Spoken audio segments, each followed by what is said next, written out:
Triton Nation, welcome to your home broadcast of the Iowa Central Tritons, taking on the Iowa Western Reavers for today's matchup for a 2:30 kickoff. It's time for the President's Cup. Let's go. I'm Hank Ambrose with you for play-by-play commentary today. Shout out to the Iowa Central TV radio production crew for the broadcast today, as I'm going to be with you throughout the entire contest. Wow, what type of day do we have today? Well, we have a fantastic day for football. It's beautiful outside. It's perfect weather for fall, getting closer and closer to Halloween. The sun's beating straight down onto the field. Beautiful, beautiful out today. The Iowa Central Tritons will be in their Triton blue today, as we will see the Reavers with white tops and black bottoms. It's rivalry week. Lots of feuding besides each team, whether it's football, wrestling, basketball, volleyball, soccer. Seeing these two go at it hand in hand all throughout the contest. I cannot wait for the action today. It's the President's Cup for a reason. Coming into the contest tonight, Iowa Western, they're undefeated. A matter of fact, they are ranked at number 2 in the entirety of the nation. Iowa Central is ranked at number 13 in the nation, sitting at a 5-3 record. Iowa Central Tritons got a big show to prove today. They are most definitely the underdogs heading into this one. And I tell you what, they got the right mindset for it. I got to sit down and talk and actually go into an Iowa Central Triton practice earlier this week. The first guy I talked to was Coach Justice Clegg, who is the Iowa Central offensive line coach. And what he told me after I asked him, "Are you guys ready to go for Saturday? Big kickoff at 2:30. He said, "That's not the right question. Is Iowa Western ready?" And that's exactly right, just like how Iowa Central has been the top dog over some little guys heading into Fort Dodge, Iowa. Well, now the roles are reversed. They are the underdogs today, and Iowa Western has to be on their toes in this big rivalry. It's just like rivalry week when Iowa Central took on Ellsworth. No matter the differences between the teams, Ellsworth had only one win heading into that matchup, and that was in week number 4, I believe. Iowa Central sat undefeated, or maybe with one loss. Lots of differences, and it was still a close contest. That final score, 66-32 at the end of it, but through halftime, it was just a 2-possession lead by Iowa Central. So you got to stay on your toes, especially for these ICAC rivalries. Talking about ICAC, Iowa Western came off a huge week with 3 players nominated and receiving the ICAC Offensive, Defensive, and Special Teams Player of the Week award. Starting off with special teams, it's their punter, Ty Nissen. He had 7 punts for 337 yards last week. That's nearly 60 yards a punt. Field position will be huge today. As well as that, for the defensive ICAC Player of the Week, it was cornerback number 1 for Iowa Western, Jackson Filer. He had 7 tackles, 1.5 sacks, 3 tackles for loss. And he also had a forced fumble with a recovery. Now, co-offensive Player of the Week were both on the Iowa Western side and the Iowa Central side. Pretty interesting. Freshman quarterback Aiden Needens was the co-offensive Player of the Week for ICAC standings, as well as Desno Washington. Going to have to look out for that matchup today. But truthfully, all in all, today will be won at the line of scrimmage. All 5 Iowa Central Triton starting offensive linemen. From left to right, that's Jack Welty, Reese Steele, Elijah Heatherston, Noah Howard, and Ashton Travis. All 5 of those guys, as of this week, have D1 offers. Same goes for the defensive line over on the Reavers side, except they're going to show more of a 4-3 look out on defense. So that's 4 guys out there on the line. Going to be one at the line of scrimmage. I tell you what, it's going to be a really tough, really gritty day, and I cannot wait to bring you all the action. As the officials are out on the logo on the Dodgers side, we're out at Dodger Stadium, and the sides are packed. Whether it's the royal blue over on the Reavers side or the Triton side on the home side, they got kind of a blackout going on today. And they're dark navy blue. And to open the contest, the Reavers, they're going to receive in the first half. There goes out Liam Wahey for the kickoff. Got bad blue blood rivalry today in Fort Dodge, Iowa. The clash for the ICAC title. 15 minutes are on the clock. Wahey rolls back to kick. Men are ready to go. Here we go. For the Reavers. And just like that, it's 2:30. Here's your Iowa Central Triton kickoff. Line drive down to the 15 where it takes a Triton bounce down to the 8. It will be returned up towards the 30, the 35. Still on his feet is Micah Davis. He'll be brought in that time by, looks like Bird got him first. Now, I did see something interesting. Starting freshman quarterback for Iowa Western, which I named just a moment ago, I saw he was not taking the first team reps, but there he is. He is out on the field. He is number 14. He wasn't taking the first team reps. I don't know what the reason for that was earlier when they were warming up.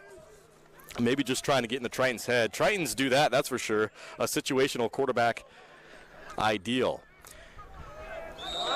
First play from the line of scrimmage. Flags are thrown. Like I said, today's battle going to be won at the line of scrimmage. It's going to be a tug of war all day long.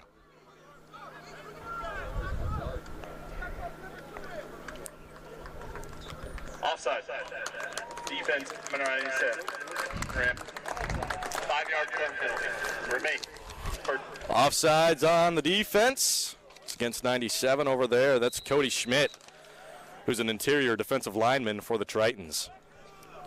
So here's a 1st and 5. Ball on the 41-yard line for the Reavers. In the gun, they send a man in motion. Quarterback keeper, read option, and blasted by Jacob Camacho near the 45-yard line. Wow. Needens, he's got wheels, and just as a true freshman, going to have to look out for him all day long. Here's a 2nd and just 1. On the 45, the Reavers moving right to left on your video screen. Into the flats, rolling up towards the 45-yard line on the Triton side. That's a 1st down and more. Devontae Fowler forced him out of bounds. Devontae Fowler forcing him out of bounds. 1st and 10 for the Reavers. 1st and 10 Reavers. They have a heavy package with a blocking back in the mix. They got doubles on the weak side. They'll send a man in motion. That's 10. Back to pass, Needens. He's going to get hit hard. It was Demetrius Walker who got the big hit, but that sling of the pass right off the wrist got it down to their tight end, C.J. Horton, who's going to have enough for about an 8-yard gain. Here's a 2nd and 2 now, as it's going to be on the 38-yard line. Hurry up offense. Run out the middle with an inside zone. Deontay Bryant and Rex Van Wy with Demetrius Walker. They were all there first. Ooh, he may be short. See what the call here. Yeah, looks like they're going to measure him short. 3rd and 2 on the 37-yard line. 13 and a half minutes remain in quarter number 1. They got out there.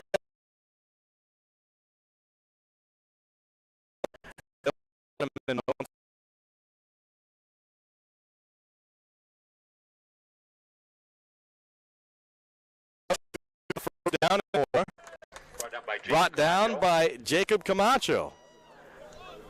It's the starting free safety with 2 tackles on the day already. Brown on the stop.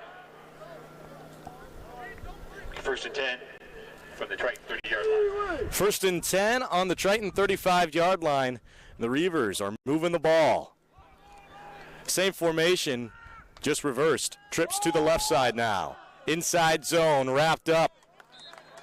Cody Schmidt was there first. Brent Williams once again lead back in this offense. 2nd and 7. Here's an interesting stat that you can pay attention to.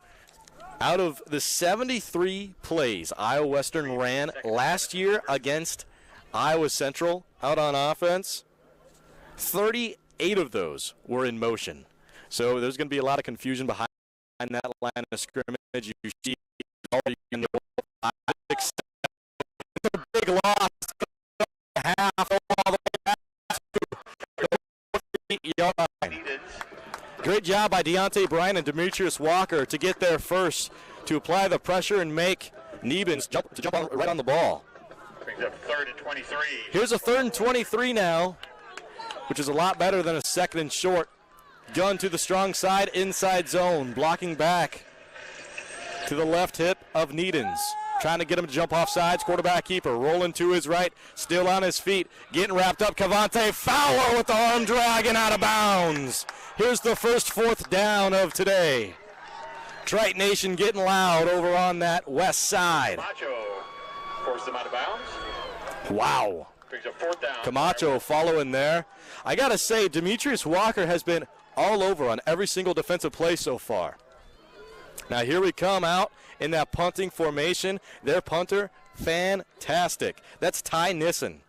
Like I said, nearly averages 60 yards a punt last week, 7 punts for 337 yards. And watch out for this, too. Iowa Western preferably likes to kick into the corners, or at least outside the hash. Now, there is a new rule in the NJCAA. If you fair catch it on the outside numbers within the 20-yard line, that is ruled for, yes, a fair catch, of course, but also a touchback. So then you can start up on your own 20-yard line. Doesn't matter if it's fair caught on the 13 outside the numbers or even the 5-yard line. It can be as close as it gets, but if you fair catch it outside the numbers, then you can move it all the way up to the 20-yard line. Really, really good stuff. Iowa Central Tritons come out, their first look of the day. For an injured player. Oh, we got an injured player on the Reavers side. It looks like it's 23. 23, that's Wyatt Romer, defensive back over there for the Western side. Getting the start today is Justin Silverstein out at quarterback. I was going to say that's pretty interesting how that will turn out. The Tritons have had up to 4 different starting quarterbacks this season. All 4 of those guys very, very talented. Silverstein leading in passing yards, but it's all that talent. There's been a lot of injuries, a lot of adversity that the Triton quarterbacks on offense have had to go through. So far, Silverstein will get the start today. Like last week, when the Tritons took on Dodge City, it was Omarion Bartlett who got the start. Where we then saw Zach Marker come in a little bit. Zach Marker, by the way, who's played only 5.5 games this season, is all the way up 4th in passing touchdowns in the NJCAA. 14, I believe. Here we go. First play for the Tritons from the gun. Trips to the right. Hand off to Jay Washington. And he'll be blown up the line of scrimmage. That time it's 33 getting there. Like I said, going to have to look out for those edge rushers. They are fantastic. So Filer was there first. And Filer, he's just a type that he can play it all. He can play quarterback. He can play edge. He can be right on the line like he is right now. Look at this package here. 2 deep free safeties here for Western. Washington gets a handoff where he tries to go off tackle, bouncing it off sides, but he can't get it done. So far, the defensive line has been the big brother against the Tritons' offensive line. 3rd and 12 from the Triton 9-yard line. Iowa Central moving into the north. 10 minutes remain in quarter number 1. In the gun with doubles on each side. Washington remains in as the tailback. No flag is thrown. Nearly got him on a false start. Rolling to his left. Uh-oh, got to let it fly there. Silverstein roams outside and gets forced out of bounds. I think it's going to be another loss of maybe 1 or a gain of nothing. Regardless, that brings up a 4th down and long back deep in your own end zone. Triton's going to come out to punt. Gain of a couple on the play brings up 4th and 9.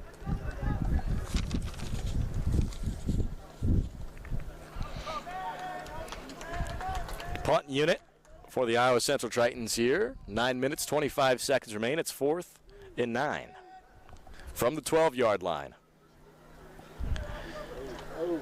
Nice snap. Miller with the punt. Gets it to Colvin Miller. He has a big boom all the way down to the 25-yard line. Micah Davis on the return. Tripped up, still on his feet, breaking 2 tackles, and then honed down by Noah Epley on the 25-yard line.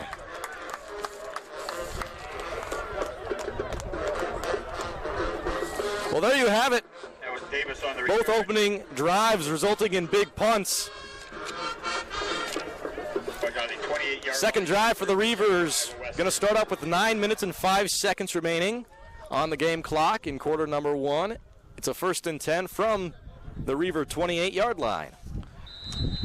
The show doubles with a strong shotgun formation. Also another tight end in the set over on that strong side. There goes Trips now. Halfback toss, bouncing outside. Here's a new tailback in the mix. He's running on his feet, still going. Crosses the 10-yard line, nearly got to the 40. He might have even got to the 40 on that extra effort. Wow. Like I said, it'll be a game at the line of scrimmage, a big tug-of-war contest, and that's exactly how it's been so far. Jaden Koger was on the carry as he's a tailback number 2 on the team. Nice rush of 11 yards. 1st and 10 on the 40-yard line. 8 minutes, 40 seconds remain. If you just joined us, you're tuned into the President's Cup today, where the Iowa Central Tritons are taking on the number 2 Reavers. Tritons ranked at number 13 heading into the contest today. Try to go with a little slip route intended for 88. Isaiah Toki. That one's going to be too far in front of him. Here's a 2nd and 10 from the 40-yard line.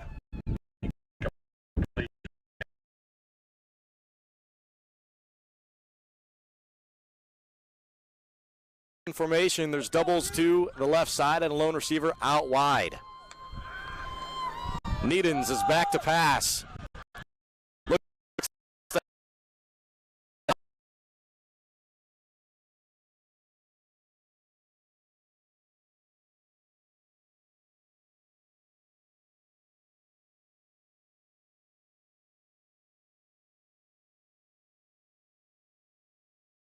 Bryant was there on the stop first. 3rd and 11 at the 39-yard line.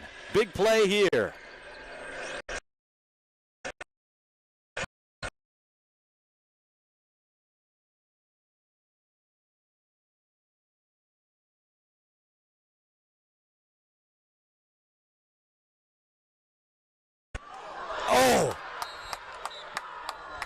Oh, wow. There's a flag in the backfield. Oh, I don't know. I got to say, on the play was Josh Tate, who disrupted the pass. He played the receiver rather than the ball. It's tough. And there's also a flag in the backfield. Sounds like roughing the passer. As the lead-ups might cut out there. Roughing the passer, that's going to be an automatic 1st down and a gain of at least 15 yards. And they are really moving them forward. Spot of, the intended receiver, it looks like. They'll give him a 1st and 10 on the 45-yard line on the Triton side. That's a stinger. Deontay Bryant's going to want that one back. Here's play number 6 of the drive. 7:41 remains in quarter number 1. Here's a sub. Cody Schmidt going out.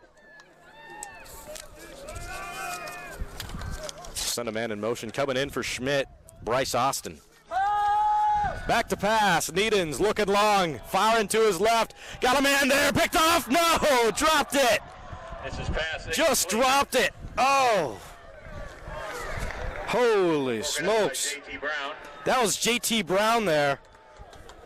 J.T. Brown has got a tackle on the day. Now you can count that as a deflection. Nearly picked it off. Great read by the ball hawk over on the strong side of the Tritons.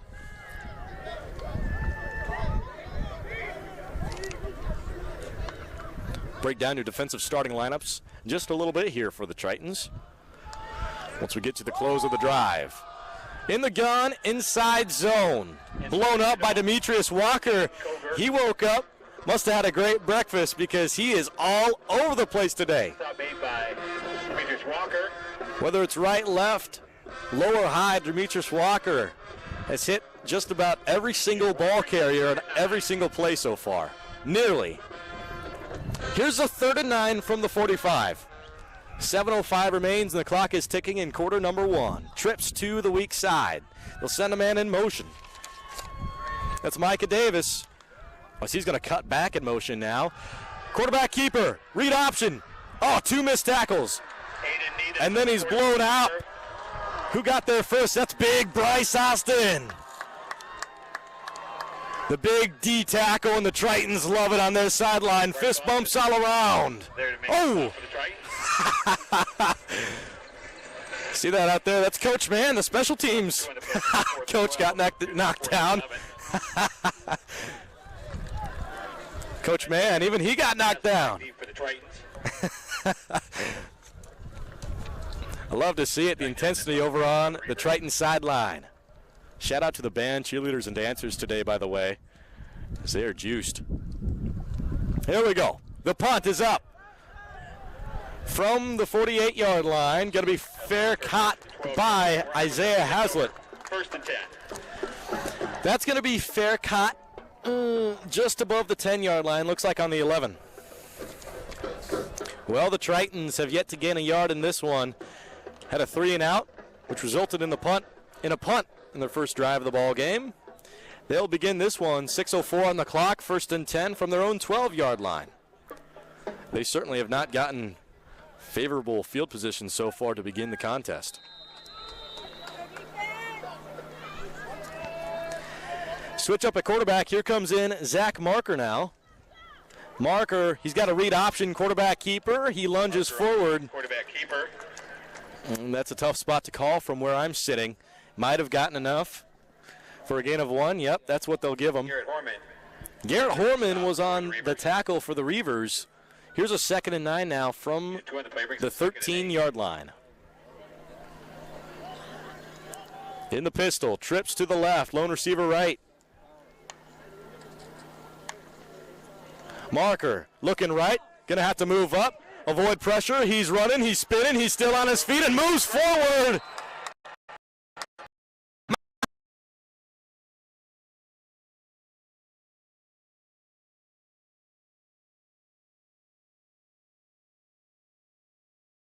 Marker taking a big chunk off of that run. He had to evade at least 4 tacklers. Got the first 2 on a spin cycle, bounced off the next 2, and fell forward for a pickup of it looks like 12. 1st and 10 from the 24. They get him to jump? They didn't. Firing into the flats now. That's Walter Wilbin. Cut back move. Oh, got his ankles, and he'll move forward. Pickup of at least 5. Takes it out across the Holy smokes. Pulled out the skates, moved them forward. They'll give him 6 yards. Triton student section loves that one. With the defensive stop for the Reavers. Here's a 2nd and 4 from the 30-yard line now. Gain picks up 2nd and 4. Marker in, Walter Wilbin and Jaden Washington as duo backs. There's also 3 wide receivers out there, doubles on the strong side, lone receiver left. They'll swing out Wilbin. Oh! Dropped the handoff. Marker tried to hand off inside zone to Jaden Washington. Tritons shooting themselves in the foot. That's a fumble, and I think a Reaver jumped on it. He did. That's 55 jumping on it. That's Jalen Pettis McMullen with the fumble recovery.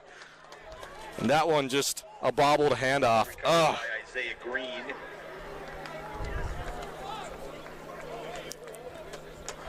There's improvement on that drive, that's for certain, but that's twice now the Tritons shooting themselves in the foot. At least they haven't given up any scores so far. It remains 0-0. 4:25 remains in quarter number 1. Got a new quarterback out there. See, now this is the guy I saw to open the ball game. Oh, wow, quarterback blast outside. This is going to have heavy yardage and also a flag in the backfield.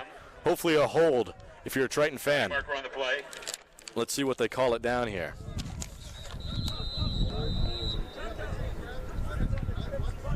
.419 remains. Let's listen in on what the call is.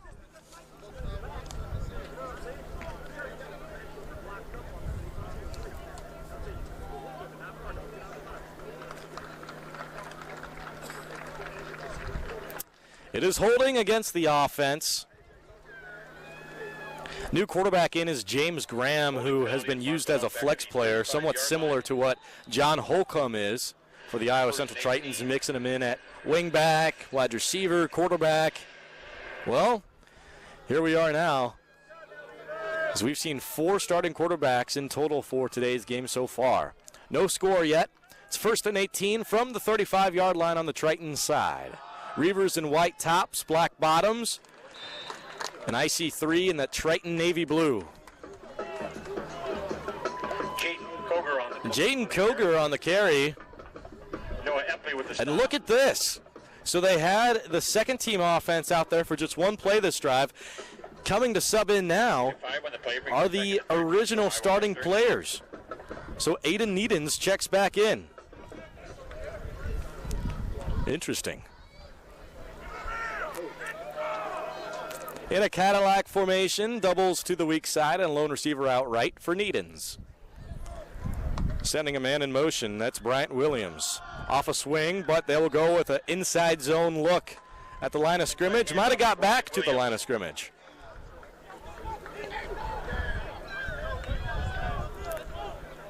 Looks like it's going to be a second and about 11. I'll call second and 11.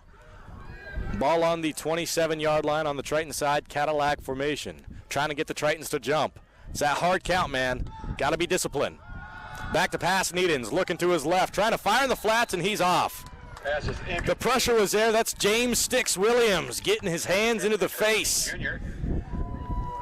of Needens.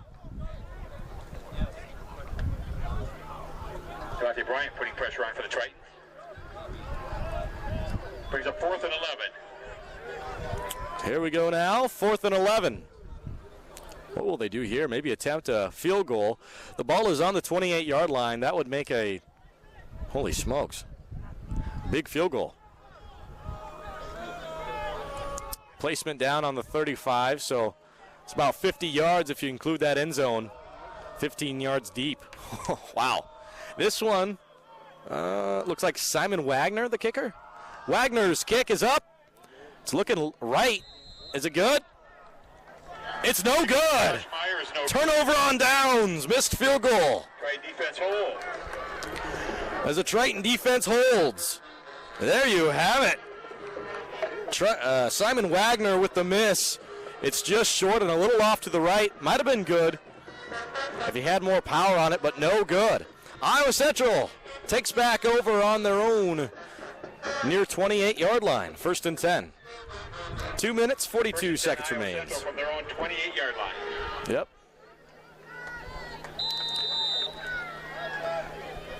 Marker comes out there again at tailback as Walter Wilbin trips to the right. Hazlett's in the slot. Play action pass rolling to his right. Looking downfield. He might keep it. He will. He's got wheels. Ooh, got to look out for that. Horse collar tackle. It was a shove in the back, but when your quarterback sliding, sometimes the defensive player, when you're rushing like that, and you get there, it looks like it could be a horse collar tackle just because you get your hands in there, in the pads, could be very dangerous, but no, it wasn't. There's a gain of 2. 2nd and 8 from the 32. 2:05 remains in quarter number 1. It's scoreless here in Fort Dodge, Iowa. In the pistol with doubles on each side. Handoff. I don't even know where the tailback is. There's body over the floor. Looks like line of scrimmage, maybe a gain of an extra yard or 2. Let's give him a 3rd and 7 from the 33. Jason Murray on the carry. And that was Jason Murray on the carry. Quintrell Jamison Travis. That was Quintrell Jamison Travis, who had the fumble recovery on that Triton last drive. Marker back to pass, looking over the middle. He will fire. Isaiah Hazlitt, it's off, and a flag is thrown. Pass, incomplete. Tony Marker on the play. See, got to play the ball. I'd say that the Tritons got away with it in that first drive that the Reavers had, but that time, no, didn't play the ball. Tugged on the arms of Isaiah Hazlitt. That should be a defensive pass interference. Let's listen in. Pass interference. Defense. 15-yard penalty from previous spot. Automatic. First down. That is a 15-yard penalty, defensive pass interference from the previous spot. It'll be a 1st and 10 with a lot of yards to be picked up. First and 10 on the 46, 1:26 remains for IC3. In the pistol, doubles on each side. They load the lineup with 4. Back to pass Marker. Marker going long. He's looking for Hazlitt. Gets through him. Reaver fans want a hold call. Marker's pass incomplete. Reaver fans not happy. You can hear that. Telling them to wake up, ref. It's been very fair today.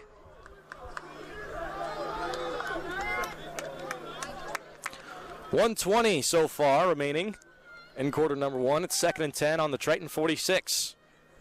Iowa Central has the ball.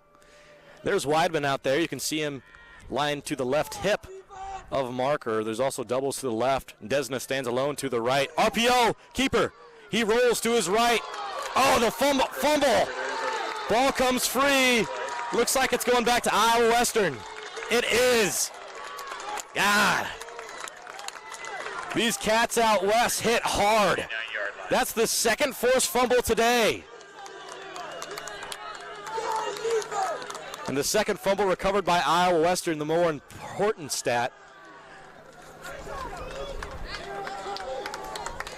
The Marker will lose the ball. First and 10 on the 49-yard line on the Reavers side. 1 minute and 11 seconds remain. In the gun, trips to the right. Tritons have 1 deep safety. They have 3 on the line with a 3-4 look.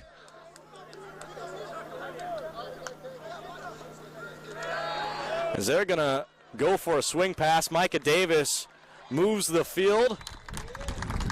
Gets it to the boundary. Looks like it's going to be enough for possibly a first down. Will they give it to him? Forced out of bounds by Josh Tate. Oh, that is close. 2nd and 1 now from... Play brings up 2nd and 1. 2nd and 1 from the 42-yard line. In the gun, trips to the left. Needens sends Micah Davis in motion. As he'll cut back to his original spot. Handoff here. James Sticks Williams gets there, and a helmet comes off. Uh-oh, whose helmet is that?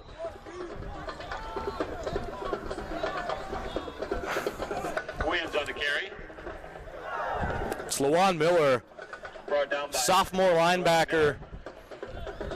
When the Tritons run that 3-4 look like they did a moment ago, they like to put LaJuan Miller right next to Dakari Randall and Noah Epley out there. That time he lost his helmet, going to have to sit out for a play. So they're going to have to switch it up now. 3-4 look. They have Perry Slater in as an extra edge rusher as he's on the close side of this main camera here.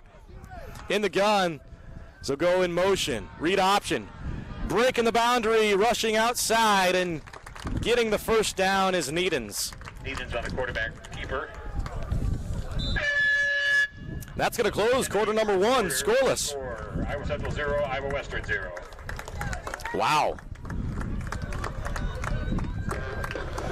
Scoreless in the first quarter, 0-0. Western has been the workhorse, moving the football the most. I'd say the Iowa Central defense, however, has shined brighter, but their offense just keeps shooting themselves in the foot, whether it's getting paired up in really bad territory inside their own 15-yard line or fumbling it twice now.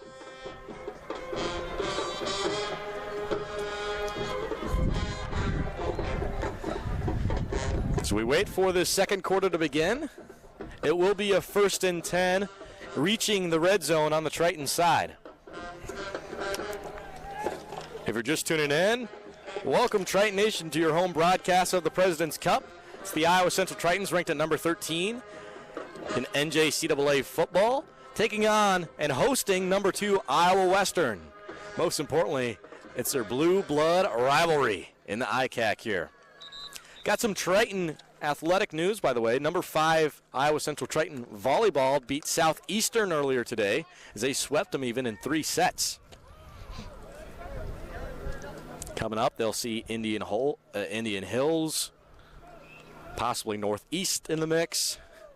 As once again, Sarah Horn, head volleyball coach for the Iowa Central Tritons, has done a phenomenal job once again.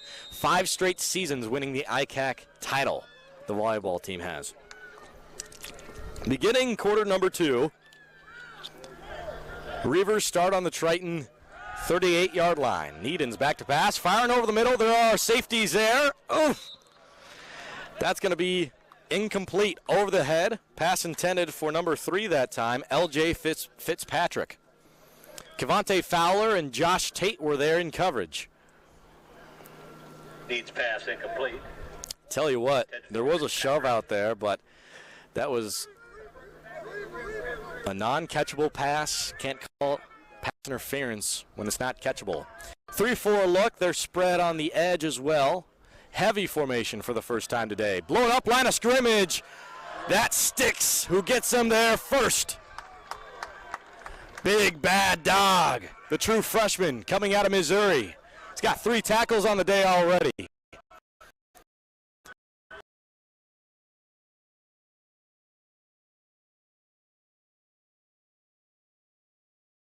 As the Tritons are just seeing them one time this year. That's unusual. 3-12. Now that Iowa Western and Ellsworth and Iowa Central are moving not into the Jayhawk Conference, but into a Jayhawk play-in schedule, I guess that's what we possibly will see moving forward. In the gun, doubles pull out to the left, and a lone receiver spread out right to the right. Micah Davis goes in motion. He's going to be the lead motion man. Rolling to his right, Needons tries to fire to a curl route. It was a deep curl route. Would have been about a 15-yard gain, enough for a Reaver first down, but it's going to be low and incomplete. That's Isaiah Toki who dropped it. Toki, the intended receiver. 4th and 12 on the 40-yard line. Reavers have a fantastic punting unit. I mean, if you keep ending up near the Triton 40, 50-yard line, I'd say keep punting it. Force the Tritons inside their own 10-yard line. Make them work for their yards. Make them really work to cross that 50, where Iowa Western, they haven't really had to work to cross the 50. They've started near entirely on their own 38-yard line, 40-yard line, even in Iowa Central territory one time. That's exactly what they do. The Tritons will take over 1st and 10 on their own 8-yard line.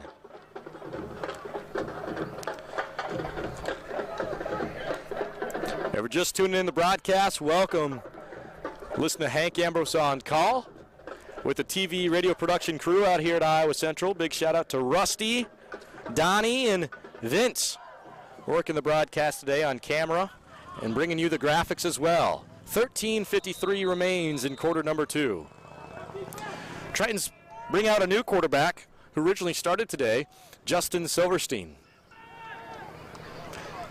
Drops back to pass, rolls right. Oh, hits George Sims and roams forward. And that's, matter of fact, the first completion of the day. First down! First completion of the day and the 3rd Triton first down. How to make catch, George. In the gun, Sims is going to go out wide. They got doubles to the strong side as well of Silverstein, who's heavily recruited to go to Western Kentucky to play baseball as a pitcher. He's got a heck of an arm on him. You can tell by his release, he kind of throws a ball like a shortstop. Going in motion, trying to hit like a 6-3 out. That time he didn't hit him. Intended for Jamarian Wheeler, who's really got wheels. It'll be incomplete. 1st and 10 will stay, 2nd and 10 will stay on the 29-yard line.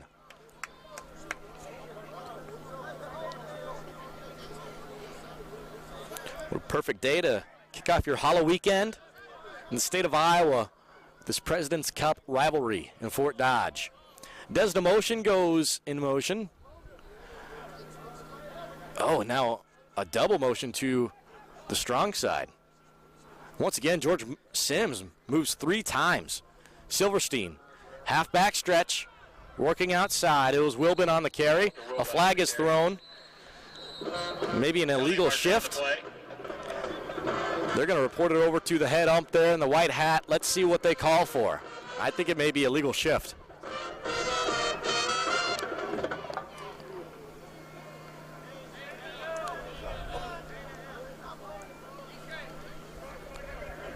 Illegal 5 minutes and a legal formation. Previous spot remains second down.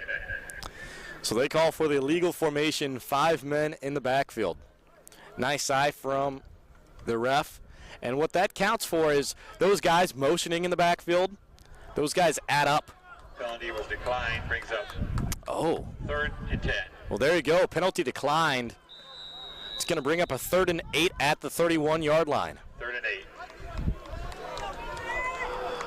8. Lone Ranger in the backfield is Silverstein. Trips to his left, doubles to his right. Back to pass, floats one up there.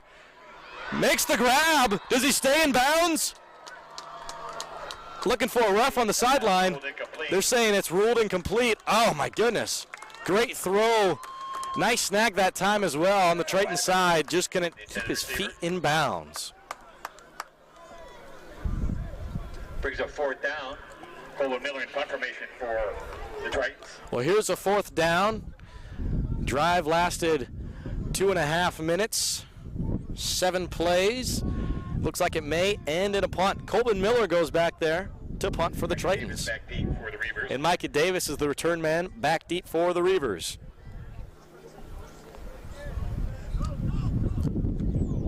Oof. Goodness. Almost twice now.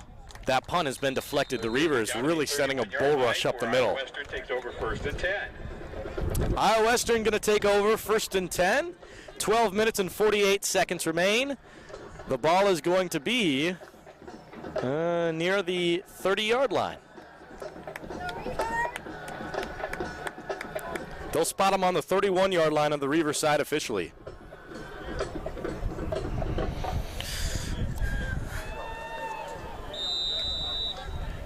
Which makes for the Reavers' worst field position off of a punt today on the 31-yard line. In the pistol, blocking back.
Brian Wims on the carry.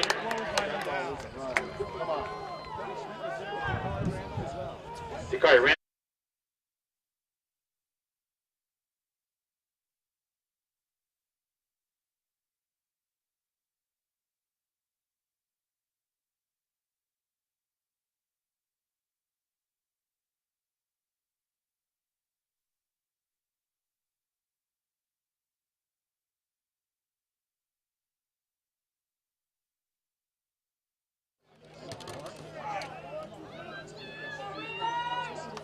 Third and 2, Reavers.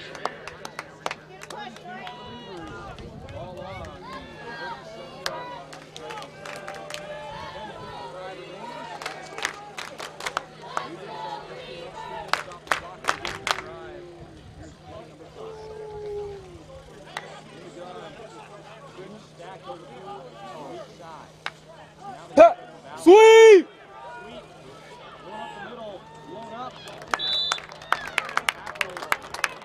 Pitch to Williams. Move them! Brought up by Cody Schmidt. Over the chain for a 1st down for Iowa Western.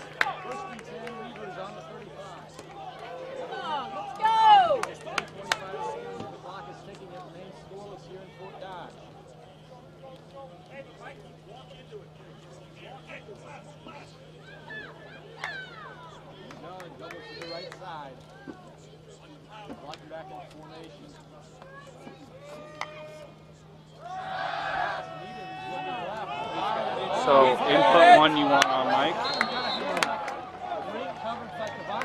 Input 1 you want on Mike or line. Input 1 line or 1.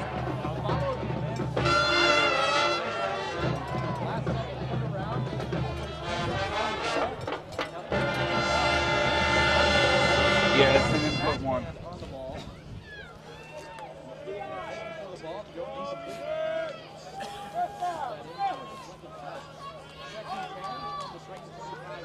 Tritons and his Reavers are moving into the north. Yes. Tritons had big shoes to fill, especially as a true freshman. Nate Lance, former NJCAA All-American. Holy smokes! Josh Tate to blow up the commentary there. Wow. Swing pass complete to Jordan. Wow. Play by Joshua Tate for the Tritons. Speechless. Tackle for Josh 5 Tate yards, brings up third and in open 14. field obliterated the man. Here's a 3rd and 13, 9:35 remains. As I was saying, Tritons has really big shoes to fill. Nate Lance, former NJCAA All-American, Offensive Player of the Year even. Well, he's with Iowa State now as a second stringer for a quarterback. In the gun, trips to the weak side. Uh-oh, there's 4 men now. Coach Conley telling his guys to bump, There is an open area. Uh-oh, wide open. Doesn't see it. Ball comes free. Jump on it. Oh, my goodness. Great bobble. Deontay Bryant poked the ball free. It took a Reavers bounce. If that ball didn't take a bounce heading 12 o'clock, if it bounced more towards 3 o'clock, dude, that one could have been Iowa Central ball easy, but that'll make for a 4th and 3. Didn't get enough for a first down, but had enough to get the ball back. Communication will be key today for these Triton backers. Defensive coordinator Coach Conley calling for his guys to bump. There was an open space on that left hash of the football field that the Tritons didn't see. Here we go now with a 4th and 3 conversion. Ooh.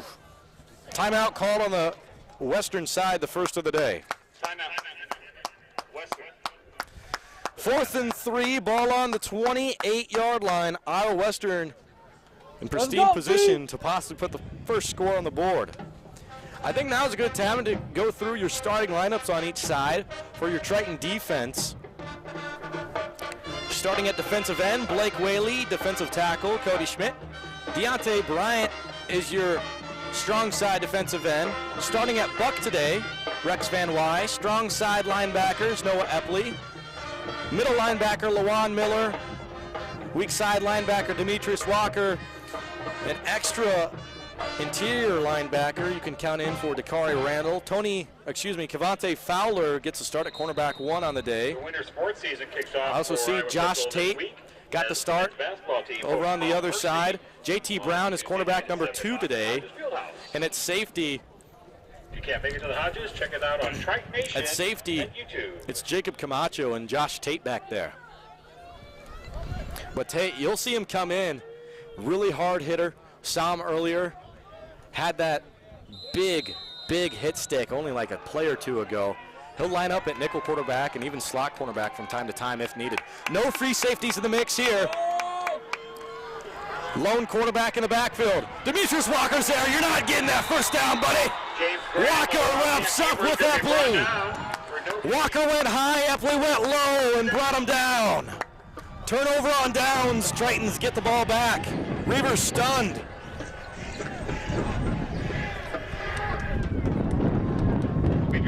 It's another TOD for you.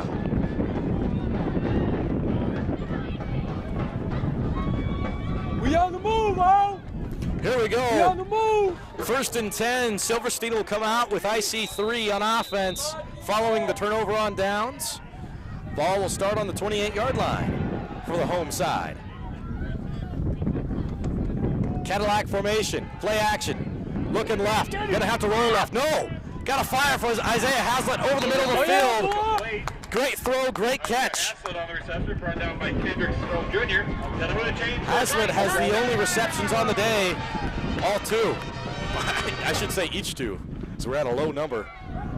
We can get this moving. 8:05 remains in the first half. 1st and 10. Ball right on that 50-yard line. Silverstein with a handoff. Oh, tripped in the backfield. On the carry, possibly Washington, I assume. I'm waiting for the number there. It was Washington who got the carry. He tripped like right before the line of scrimmage. It's going to be a gain of just 1. 2nd and 9 on the Reaver 49-yard line. Triton ball. They're going to come out in trips to the strong side. Lone receiver out left with Jamarian Wheeler. 2 deep free safeties. 4-3 look for the Reavers. Silverstein steps up, rolls to his right. Wide open, Cal Weideman. Oh, no. Miscommunication between the 2. Cal Weideman found a soft spot in the defense. Got open against the 2 deep free safeties. And it was a miscommunication. You can see there Cal Weideman, he was looking to his right, then to his left. He didn't know where the ball was coming in, if it was going over his right shoulder or left shoulder.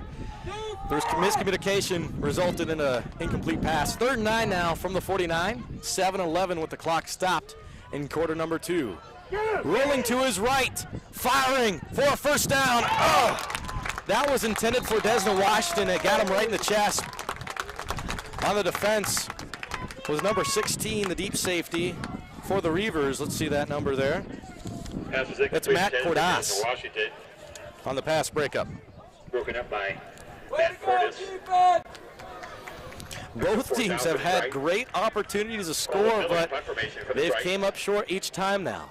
But like I see here, I really like what I see here. The Tritons now in Western Territory. Granted, it's just on the 49-yard line, but great opportunity now to punt and pin them back deep into their own end zone. Expect another bull rush here, getting through. A punt going to land on the 20-yard line, bouncing towards the 15. And Colton Hogue, the starting tight end, will get the touch. Iowa Western takes over 1st and 10. Iowa Western will take over 1st and 10. As they will mark it down on the, I'm waiting for the official spot here.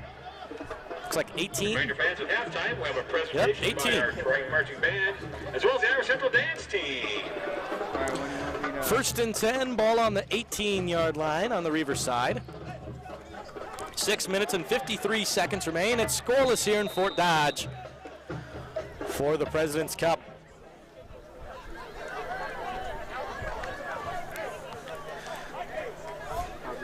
Update to the Iowa score today, courtesy of Donnie. 10-0, Iowa Hawkeyes lead it as they just began the 2nd quarter. Back to Triton football. They have a run outside. Who's there first? I saw a mix of guys. Looks like Dakari Randall was there first. Dakari Randall with a stop. Yep. Dakari Randall with the first stop. 2nd 11. Oh, fumble, jump on it.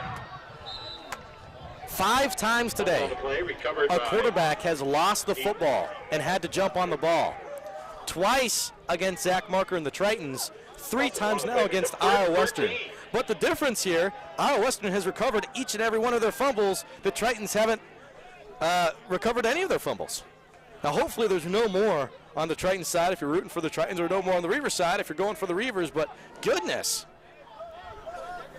In the gun, trips. Hitched inside. In a balanced look, there's also a receiver spread wide to the left. Going over the middle of the field, running crossers, and that's going to be dropped.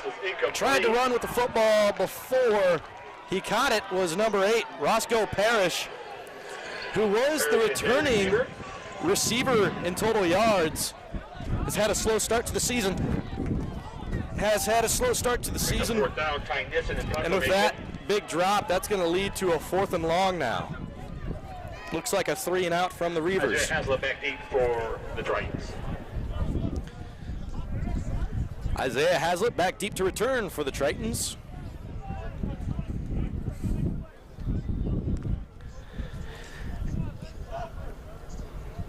This man's adding 60 yards per punt. Punts it near the 11-yard line, gets it to the Triton 45, breaks one tackle, moves forward, makes two miss, and it's going to have to be a tackle from the back. Isaiah Hazlitt with a 15-yard return.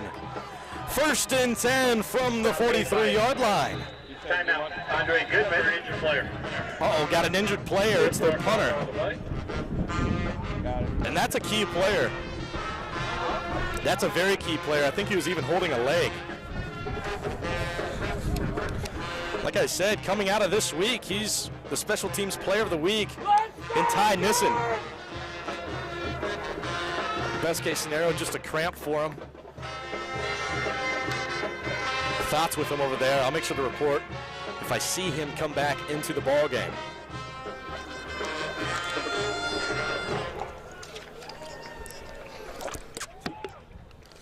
But at the same time, with how important punts are for Iowa Western, you got to give the mindset, hey, our punter goes down, we don't want to punt. We need to score. And now Iowa Central set up in the best territory they've had all game long. I'd say momentum has certainly moved to the home side. Still checking out Nissen over there.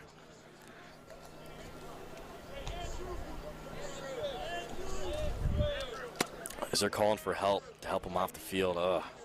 I didn't see exactly if he was hit hard or if it got him in the leg. You know, usually, I mean, there's timeout for an injured player. There is, you know, roughing the kicker, roughing the punter, which would result in a 1st down and, again, a 15 yards from the spot, from the original spot where the play happened. Flags weren't thrown. I don't know if that was something I missed. I don't know if he landed just awkwardly, maybe twisted an ankle. They do help him off, and they're going to have to carry him off the field. I believe that is Nissen. Well, let me double check for you. It's number 13.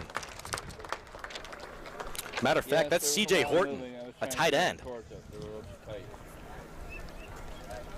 So that's C.J. Horton.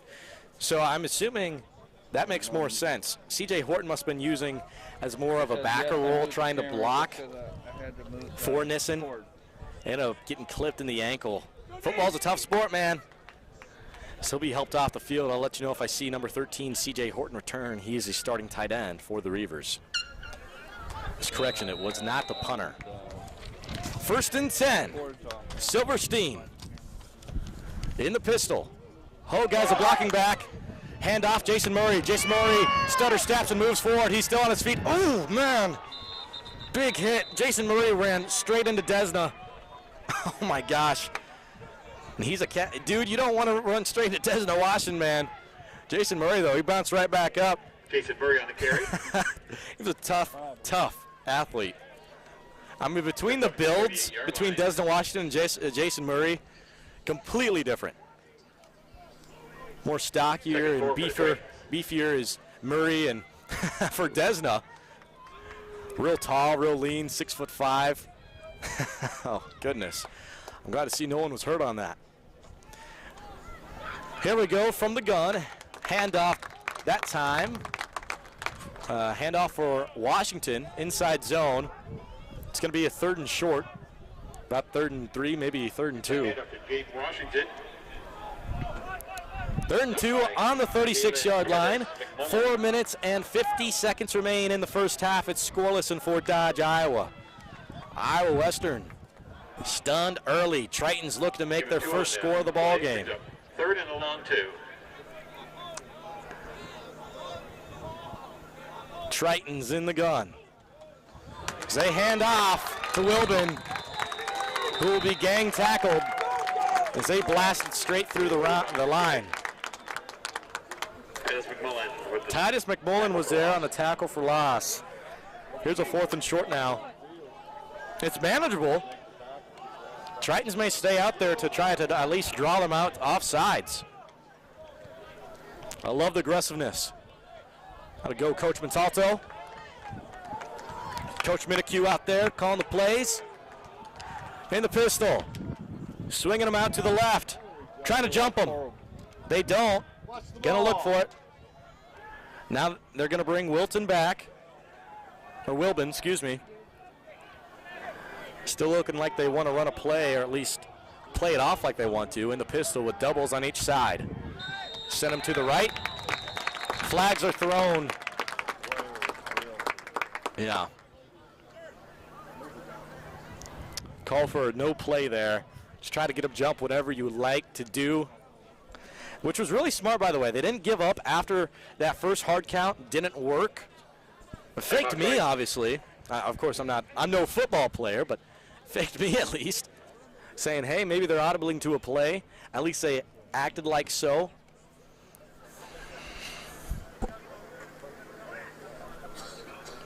And I think they're going to pick up the option to call a timeout instead, it looks like. Yeah, they do. Yeah, so when you run down the clock, you can even call for a timeout if you don't get that off in time. Flags were thrown. It will be 4th and 5 on the 37-yard line, with the Tritons calling a timeout here. Ugh. You're in a tough spot because I don't know if you have the leg to kick the field goal. 1, 2. You can certainly punt them in really good territory. Try to go for it. This is the first time today the Tritons have gotten close to the red zone for the Reavers, or I should say it's the closest they've gotten so far. And it looks like they may be going for it. Here we go. Each team has 2 timeouts remaining. 3.5 minutes remain. 4th and 5 in the pistol. Doubles on each side. Trying to draw them with a hard count. Play goes off. Looking left. Desna for Desna. Oh, and it just lands right behind him. Just landed right behind him. Now it's very bright out today. I'm starting to wonder how many times heading into the south receivers are losing track of the football. 1st and 10, Iowa Western at their own 38. The ball was off a little bit, but I don't know. I think maybe if he could have made a big step towards his backside, maybe could have made the catch, especially with Desna's length, but no. That's a turnover on downs. The drive ends on the 38-yard line over on the Reavers side. 1st and 10, staying on the 38-yard line. 3 minutes and 30 seconds remain in the first half. In the gun with doubles. Inside, handoff, zone. Nice tackle there. Lawan Miller blowing them up. And look at this. Iowa Western, despite not having a very good play a moment ago, they still run the hurry-up offense, keep the Tritons on their toes. And now just a short little scat route. Demetrius Walker was there on coverage. Number 9 made the catch. To L.J. Fitzpatrick. L.J. Fitzpatrick makes the catch. It's a 3rd and 6 now on the 43-yard line. 2 minutes, 55 seconds remains, and the clock is ticking in Fort Dodge. It's scoreless in the first half here. If you just joined us, I'm Hank Ambrose with you for the play-by-play commentary today for Triton Nation. Trips to the left, Twins out to the right. Back to pass, looking short. Once again, hit him right in the numbers. And that time he was looking kind of into the sun. I know Desna was looking more up for the ball, but that was into the sun. That time the sun's shining kind of at a vertical angle. We could probably make a case now after I see multiple repetitions of dropped balls, especially when it's just a really short one like that. Maybe they're just getting lost in the sun. 4th and 6. Looks like another 3 and out for the Reavers. That's exactly what happens. The Reavers go back-to-back 3 and outs, having to punt as they'll punt it down to the Triton 14-yard line. Reaver punt will be down right around the 13-yard line where the Tritons take over. 1st and 10. Wow. Keep in mind, the Iowa Central Tritons will receive the kickoff in the second half. Now you got a 2-minute drill here. 2 minutes, 19 seconds remain in the first half. And with a drive here and a drive to begin the second half, they can be up 14-zip, 16-0 at the most. In back-to-back drives, they time it and use this drive nicely. New quarterback on the field. Here's Amarion Bartlett. He'll hand off. Jason Murray moving the chains forward. Explosive. Inside handoff to Murray. Orman on the stop. Pickup of 2. Here's a 2nd and 8 from the 15-yard line.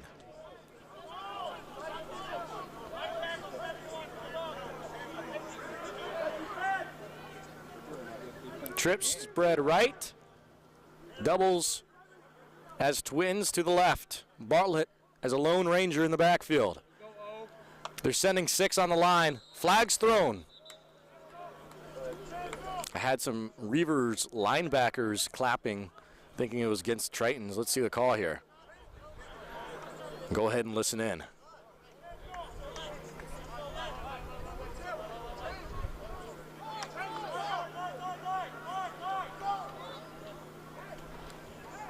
Legal procedure against the Tritons. 5-yard mark off. A legal procedure against the Tritons. It's going to move him back 5 yards. 2nd and 13, balls on the 10 now. Murray with his hind legs just 2 yards out of the end zone.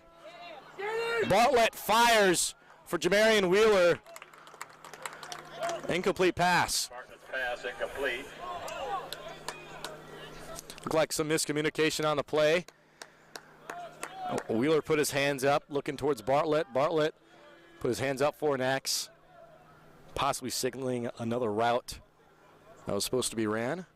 3rd and 13, 1:29 remains right here in the first half. Wheeler, the intended receiver, brings up 3rd and long. Twins to the left. Trips balanced out to right. Lone Ranger and Bartlett. He's empty in that backfield. They'll stack the Twins now before snapping the ball. Bartlett moves up. He's going to be sacked. There is your defensive player of the week coming out of this past week for football. For ICAC standings, getting the tackle there was Jackson Filer. That's a tackle for loss even. Loss of 4 yards. 4th and 17 now. I believe it's the Reavers that called a timeout, as they're in desperate need to score before the close of the first half. So there you go. You know, one thing that the Tritons have struggled with today, or maybe not, I'd say struggled with just so far with anyway, is getting everyone involved. The Tritons have been so good at getting everyone involved. They've done a great job rushing the ball-wise. We've had 6 different ball carriers getting rushing yards now, but I'm talking specifically spreading the ball out on offense. I see a lot of Isaiah Haslett, a lot of Jamarian Wheeler, Cal Weideman, Desna Washington just have 1 target apiece. Now, this is a team that, you know, they average about 10 intended receivers by halftime. So right now you're sitting at just about 4 or 5. Got to find a way to spread out the ball more. And maybe that's the problem. Maybe there's just not enough time in the pocket back there. Great pass rush Iowa Western has. And speak of, here's a really tough play here. Standing in his own end zone, gets the punt off, bounces on the 37, the 40, still moves back towards the Iowa Western side, lets it roll to the 46. Down around the 46-yard line. There you go. Nice punt there. We'll take that.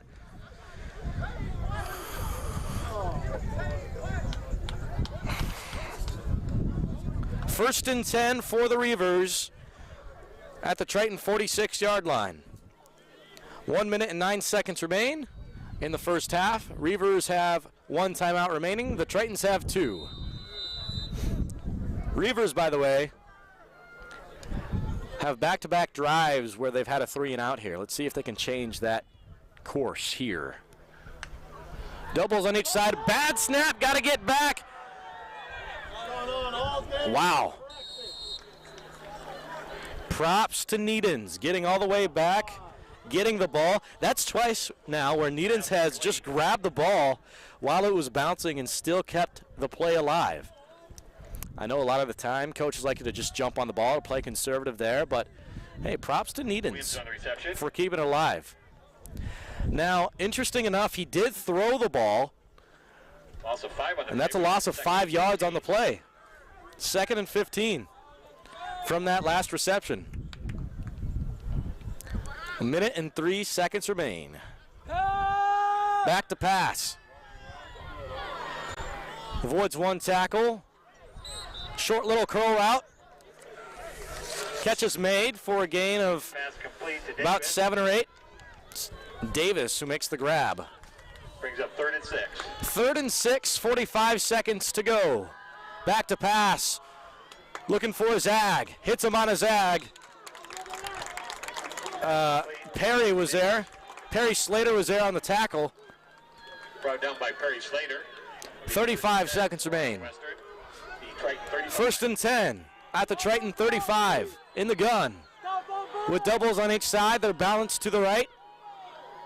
More so stacked to the left. Back to pass. Oh, got his hand there, picking it up are the Tritons. Deontay Bryant, Superman flex. Deontay Bryant with his 2nd strip of the ball game, and Noah Epley was the one who picked it up. 17 seconds remain. Blake Whaley with the fumble recovery. They actually call for Blake Whaley with the fumble recovery. So I possibly was wrong there. I saw 2 Tritons jumping on it. I'll give it to Whaley for the fumble recovery, but I know it was that big dog, Deontay Bryant, who got there for the fumble, the forced fumble. 17 seconds remain. Tritons have 2 timeouts remaining. The Reavers have 1. It'll be a 1st and 10 near the Triton 43-yard line. The Tritons are taking their time, talking it over. John Holcomb, he's number 0. He's coming close to the camera here as he comes out for his first play of the ball game. Amarian Bartlett stays out there as a quarterback. Trips to the left, lone receiver out right in the pistol. Back to pass. Bartlett over the middle of the field. Desna Washington climbs the ladder, makes a catch, and oh, shoot. His helmet comes off. Heck of a catch, but now Desna Washington, our wide receiver 1, has got to sit out for a play. Tritons call a timeout with 11 seconds remaining. Timeout Iowa Central. That is a stinker. That Washington's helmet came off on the play. Now, since they called a timeout, I'm not for sure at the NJCAA rules. I know at the high school level, even if you call a timeout, you have to sit out for a play. At the NJCAA level, it'll be interesting to see if they make Desna still sit out for a play. I saw he put his helmet back on. He went in the huddle. It'll be a 1st and 10 on the, looks like near 33-yard line on the Reaver side. So that was well over a pickup of 25 yards from Bartlett.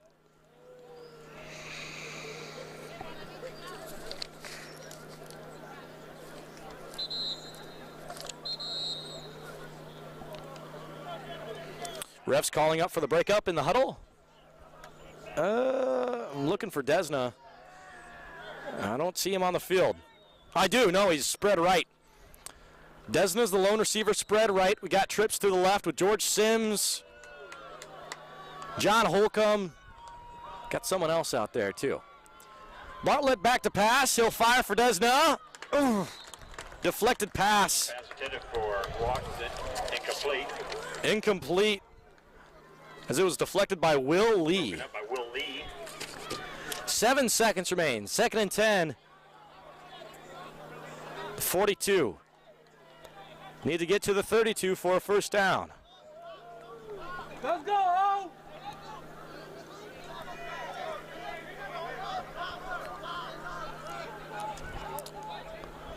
Trips to the left. balanced. Lone receiver right. It's Trevor Isaacs, I believe, is a slot receiver out there. He's got wheels. Bartlett, trips. And he'll just take the sack. Now I tell you what, it's too bad that the first half closes in a sack, but Bartlett was running the ball with just one hand on the ball. It's really good he didn't fumble it. Could have made a return if he did fumble it for the defensive lineman over on the Reavers side. But there you go, it's scoreless through the first half. It's that big, bad blue blood rivalry as we will resume the President's Cup coming up here to begin the second half, where the Tritons will receive the opening kickoff in half number 2. I'm Hank Ambrose for Triton Nation. We'll be right back with more coverage in just a moment on Triton Nation's YouTube channel.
Triton Nation, welcome back to your home broadcast of the Iowa Central Tritons taking on the Iowa Western Reavers for the President's Cup.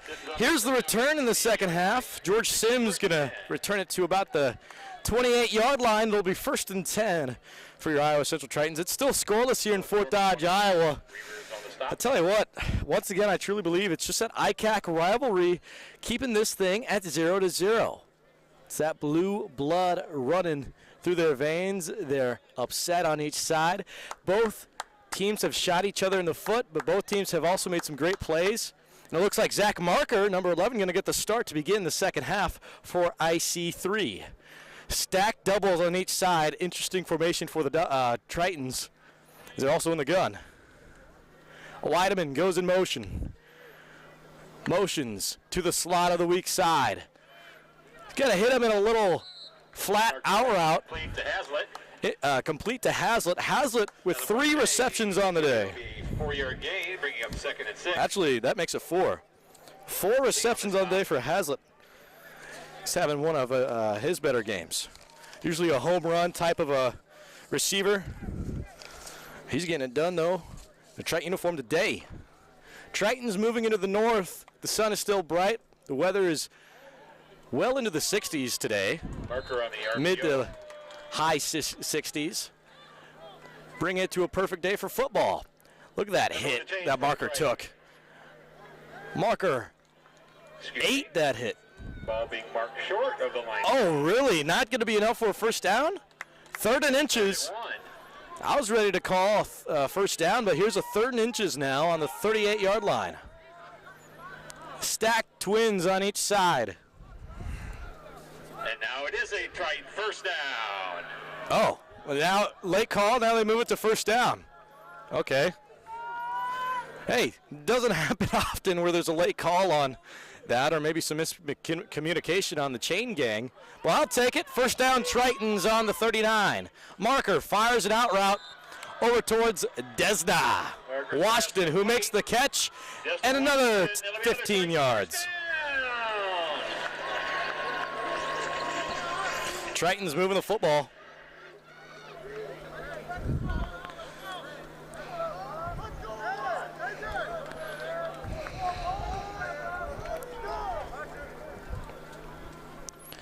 In the pistol, they're going to stay in that stacked twins look.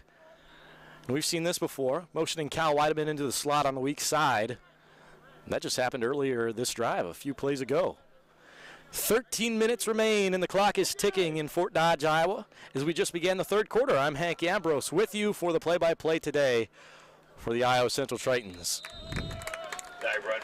That run to be stuffed up at the line of scrimmage. Before I resume the commentary here, I want to shout out the TV radio production crew out at Iowa Central for bringing you and producing this broadcast. Rusty in the trailer, Levance on camera, and Donnie as an extra producer, doing some extra camera work as well.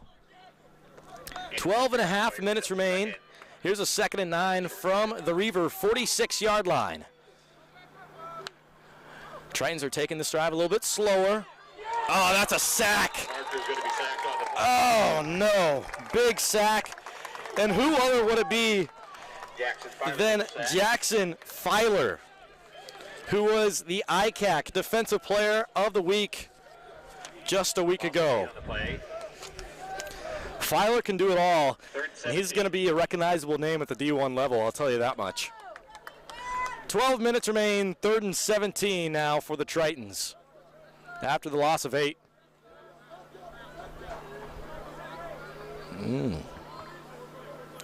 Looks like an empty backfield for Marker. In the gun.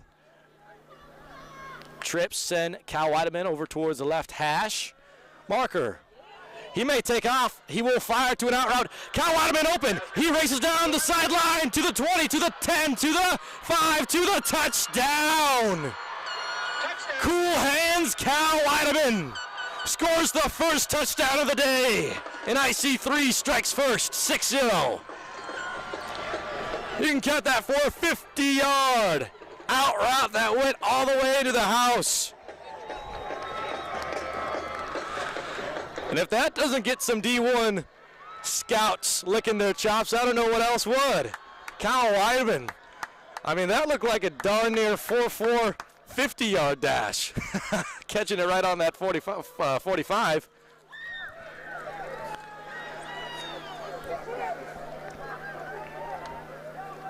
Great throw, by the way, and anticipation from Zach Marker. Didn't force anything.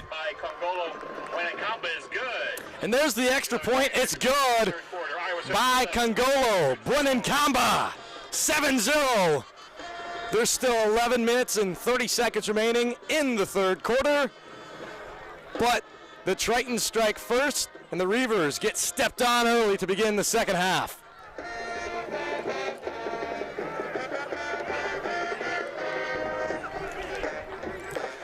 So an 8-play drive, capped off with that 54-yard receiving touchdown. Cal Weideman with 11 minutes, 29 seconds remaining in the third quarter. You can count that drive for lasting 3.5 minutes. It's quiet over here on the Reavers side. Triton Nation is standing up over on that home side. Lewis Brooks, Micah Davis back. Lewis Brooks and Micah Davis are back deep to return for the Reavers. Not a super windy day out either, haven't mentioned that. The sun is awfully bright today, shining down hard. This more than likely will stick into the 60s and maybe the late to upper 50s later in the ball game. Here's a kick from Liam Wahey, who pats it down on the 5. Micah Davis coming in for the return, gets it to the 30. The fumble. Triton saying they got it. They're hyped. Who's got it? Waiting for the official call. Waiting for the call. Triton's running with it. IC3 has the football. And it's Isaiah Haslett who recovers the fumble. Triton's going to set up in Western Territory.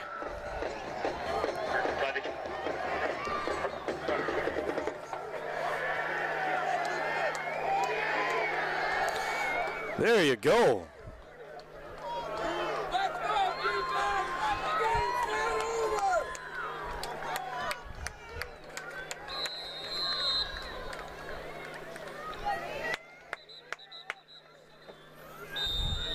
Hang on now. Looks like may have a timeout on the field.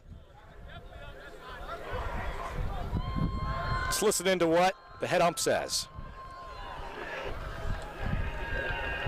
The Iowa Western coach is challenging the ruling on the field of a fumble recovered by the kicking team. Let's go, D! Okay. So as you heard that, the Iowa Western side is challenging to see if that was a fumble on the kick return team. And certainly this is something that Iowa Western wants to win. You just let up the first score of the ball game. You're early into the third quarter. The Tritons are at home. They have gotten the momentum. It is rivalry week. Some may even call it hate week for the Blue Blood rivalry, as the head officials will go over into their little area over there. It's kind of by that 25-yard line on the Triton side. They're going to look over to see if this certainly was a fumble or not. Now keep this in mind. They cannot overturn the call unless it's clearly a fumble. But if it's too close to call, and if you can't see any footage of the knee coming down or when the ball came out, then it's going to stick to the Tritons with the original call. Props to the refs today, by the way. I sincerely believe they've been fantastic. I maybe only 1 or 2 missed calls today, and that's maybe me being biased even.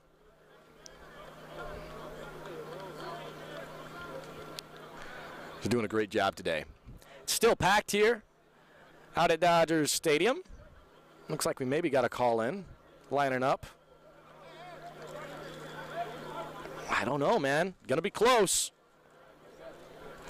I know on the return when I was looking at it, Micah Davis did a great job getting his way all the way to the 30-yard line, and then it's almost like I lost him for a second. Well, I guess he was hit so hard he moved backwards. Well, in all reality, it seemed as if he fumbled. So I couldn't give you my vision if I necessarily saw the fumble, because I didn't even get to see the call until I saw all the sled dogs jumping on top of it.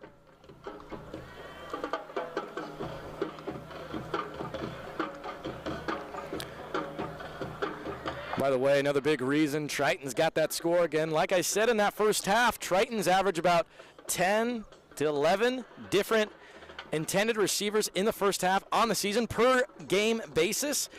They only had like 4 intended receivers, maybe 5. I remember just 4 in the first half. Well, they start this one out, spreading the ball out on each and every passing play. First they hit Hazlitt, then they hit Desna, then they went to Cal, back to Desna, then back to Cal. We spread around field, and then left an open man, blown coverage, Cal Weideman. That's what brought home that 54-yard receiving touchdown. And it was blown, too.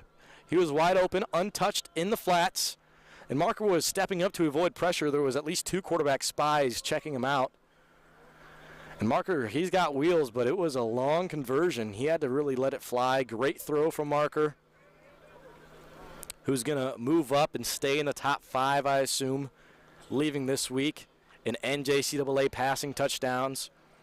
Goodness. I'd like to know the reason Iowa Western has came out and have used 2 quarterbacks today. I wonder if it's just because Iowa Central has had to do that this season because of injuries and different paced offenses. Maybe it's a slam on Iowa Central, or maybe there's an injury to their starting quarterback in Needens. I don't know. They're still looking it over to see if it's a fumble. Since we've gone this long, you got to assume that there's probably nothing and it's going to stay Iowa Central ball. Looking at every angle they can closely. But when you're sitting on it for this long, usually it means you're not going to come to a decision. When a fumble call is, anyway. Iowa Western could wager to lose a timeout from this bid.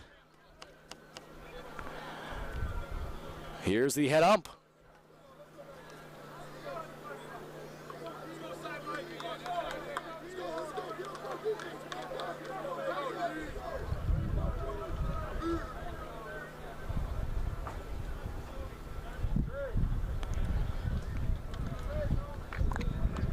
Mic check.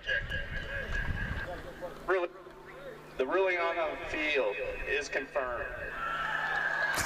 Iowa Western is charged a timeout. Love the roar on the IC3 side. It's confirmed. Tritons keep possession of the ball. It'll stay 1st and 10 on the 31-yard line on the Reavers side. Out trots Zach Marker and his men, as they'll come out in a pistol set with doubles balanced on the strong side. Also a receiver in the backfield with George Sims and Colton Hogue as a tight end. Jamarian Wheeler makes a catch off the first play of the drive. Hit him right in the chest, and he strides into the end zone. Got extracurricular near the 40-yard line. Reavers are getting choked up, and the Tritons go up 2 possessions. 13-0 early in quarter number 3.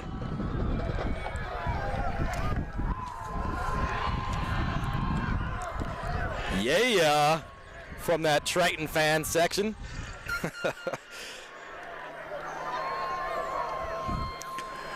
Another great throw from Marker. Here we go now with the Tritons and their PAT. Congolo Buenancamba with a PAT. Jacob Camacho's the holder. Got the hold down. The kick is up, and it is, they called for it being no good. 11:14 remaining in the third quarter. Iowa Central 11 minutes, 14 seconds remain in the third quarter. It's 13-0. And there goes a band sounding off.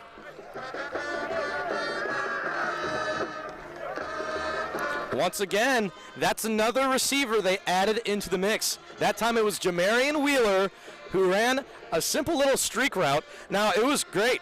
Tritons, they motioned, or not really motioned, but they set up their key players on the weak side of the football field. Demarion Wheeler was set up in the slot as those balanced double receivers. He just cut over like a crossing route over the middle of the field, found him open, got it right to his chest.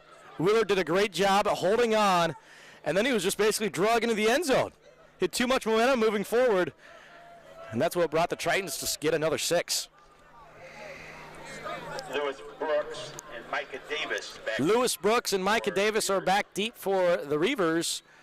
13-0, 11 minutes and 14 seconds remain. Now, all in all, that drive there, coming off of just one play, maybe that's best for the Reavers, as the Tritons started on their own the Reavers' 31-yard line. If it was inevitable that the Tritons were going to score, Iowa Western, I would assume, would rather have them score right away than milk some clock down. Micah Davis on the return, he's got burners. He gets his way to the 40-yard line. Oh! Forced out of bounds by there we go. Fowler. Some extracurricular over on the Triton sideline, some pushing, some shoving. It's a big rivalry, man. Got to expect it.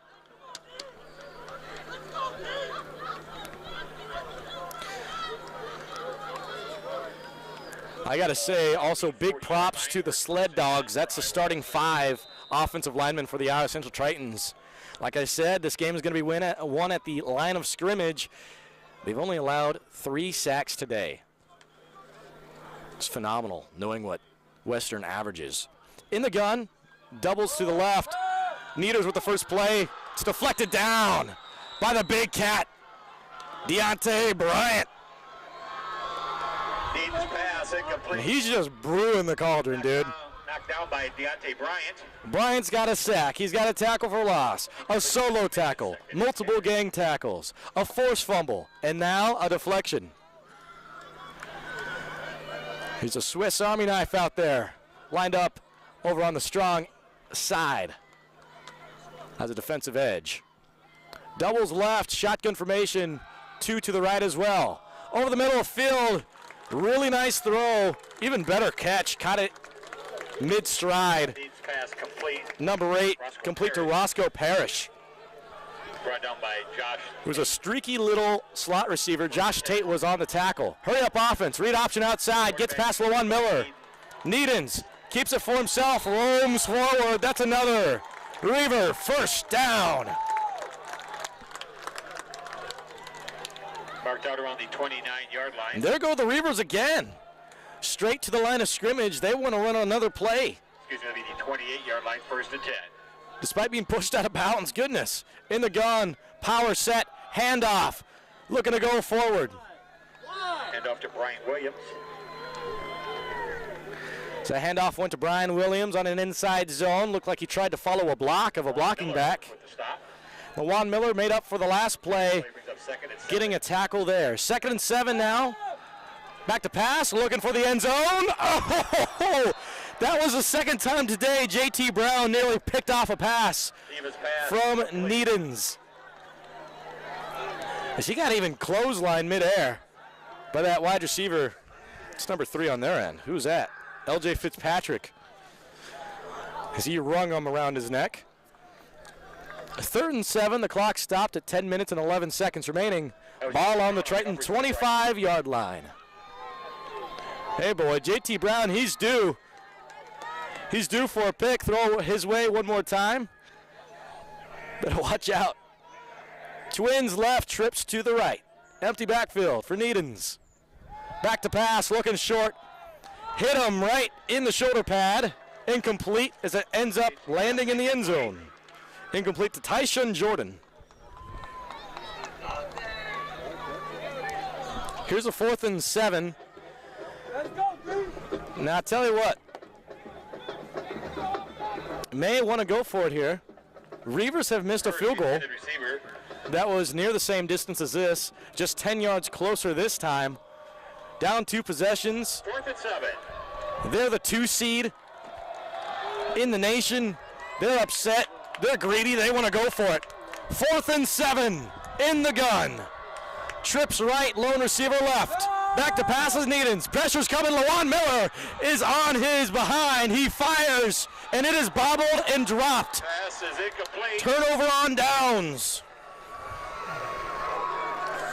Turnover on downs. Tell you what, they went for about a 50-yard drive. Went all the way to 7 plays, but gonna come up empty-handed in the Triton red zone.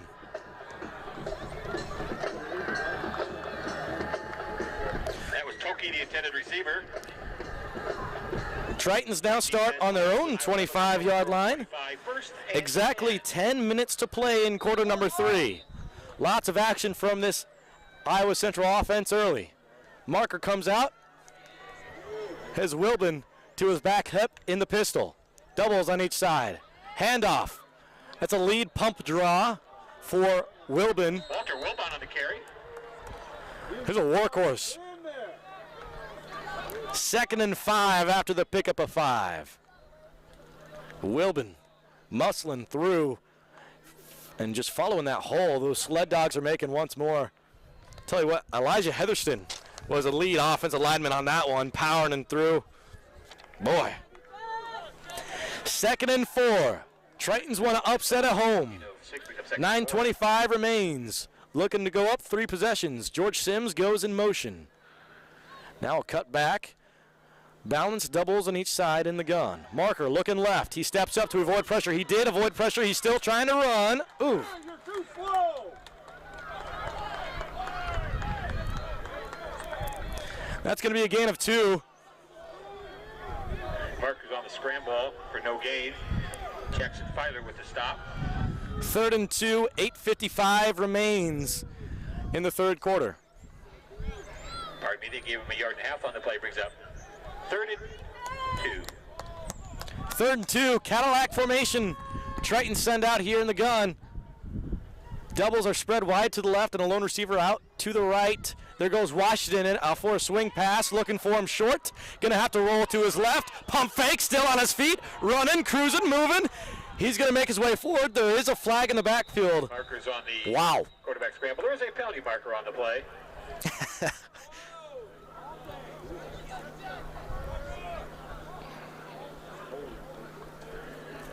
Marker is great on his feet. Holding. Number 77. Holding on the offense. 10-yard penalty. That's only the 2nd holding penalty today. 3rd down.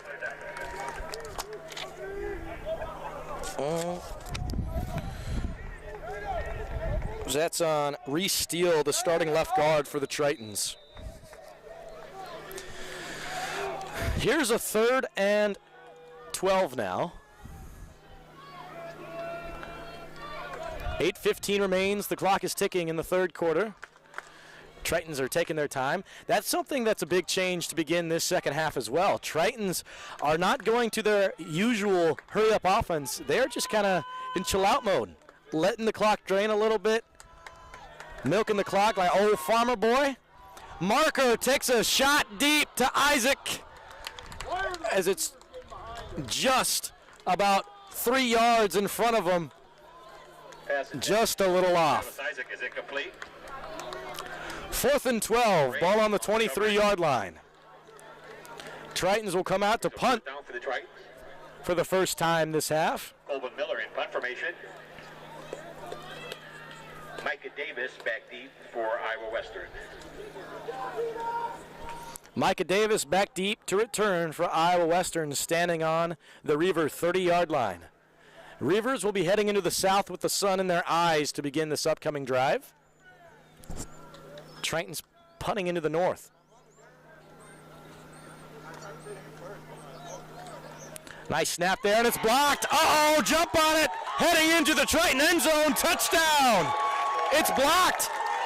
It's 16 who made the recovery. 16. Matt Cordas. Matt Cordas makes the recovery. And that's 6 for the Reavers.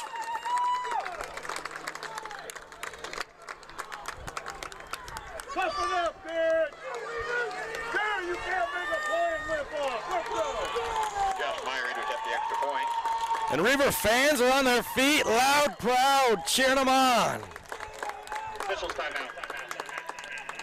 Officials will call a timeout. I tell you what, the Reavers have gotten very close to punting a few times, or to blocking a few punts on the Triton side. That time it made it work. Ball landed in the Triton end zone, and that's 6 for the Reavers as they get their first touchdown of the day. Here's the PAT. It's up, and it's good. The point is good. 13-7. Central 13, Iowa Western 7. 13-7. Tritons to return the kickoff momentarily. Here's an interesting stat for you. 13 points scored on the Triton side to begin the third quarter, 7 from the Reavers. The Reavers have only had one offensive drive to begin the second half. We're already halfway through the third quarter. And that drive resulted in a turnover on downs, going for it on a 4th and about 6 on the Triton 25-yard line. Didn't work out for them. But hey, that field position was huge. Once them Tritons took over, it didn't pay them any dues. 13-7. Back deep to return for the Tritons is George Sims, number 3, and number 4, Isaiah Hazlitt.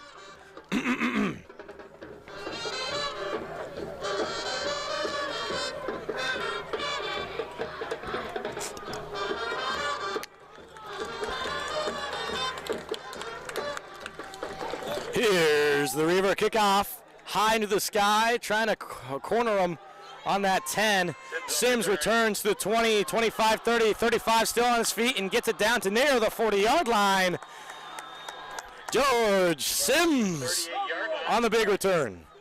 Deion Cook with the special teams tackle. That was Cook on the special teams tackle.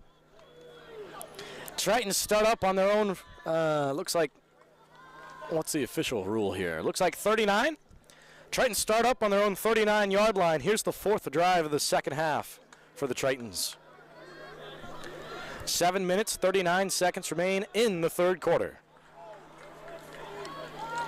Look at this jumbo look. They got 4 receivers spread to the left. Almost all stacked up on each other. There's also a lone receiver knitted close to the right in Desna. He rolls right, goes for Desna. Oh, man. The Triton fan in me wants to say pass interference, but, you know, second thoughts there. I think it's the right call. It was a little high, but I tell you what, I think Desna could have jumped as high to snag that in the air if he had his timing right. The receiver brings up 2nd and 10. No penalty called, but once again, I do think that's the right call. At first, I was thinking maybe, as he ran into him while he was running his route. 2nd and 10 on the 39, 7:33 on the clock. Trips to the left in the gun. Inside zone, Washington moves forward. The third-year tailback with a 2-yard gain. Tripped up by You can make it 3. Thompson. Make it 3 there. 3rd and 7. He had 3 Ball on the 42. 7 minutes, 10 seconds remain.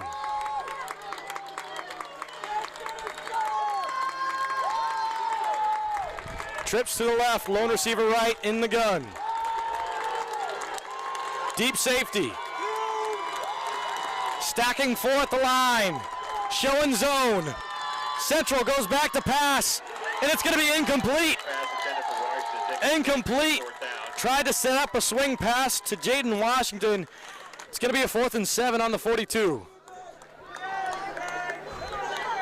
Tell you what, Iowa Western with a huge crowd today. They are loud. They are making it known that they travel down from Council Bluffs, Iowa to root on their Reavers.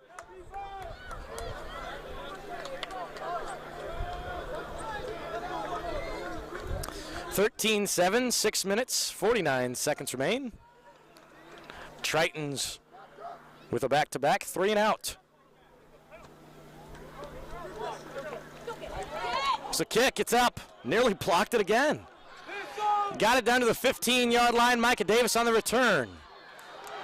Davis on the return. Trying to wrap him up there. Travis Isaacs does his job, and we'll wrap him up on the Reaver 17-yard line. Here's the second drive of the second half for the Reaver offense. 6:35 remains.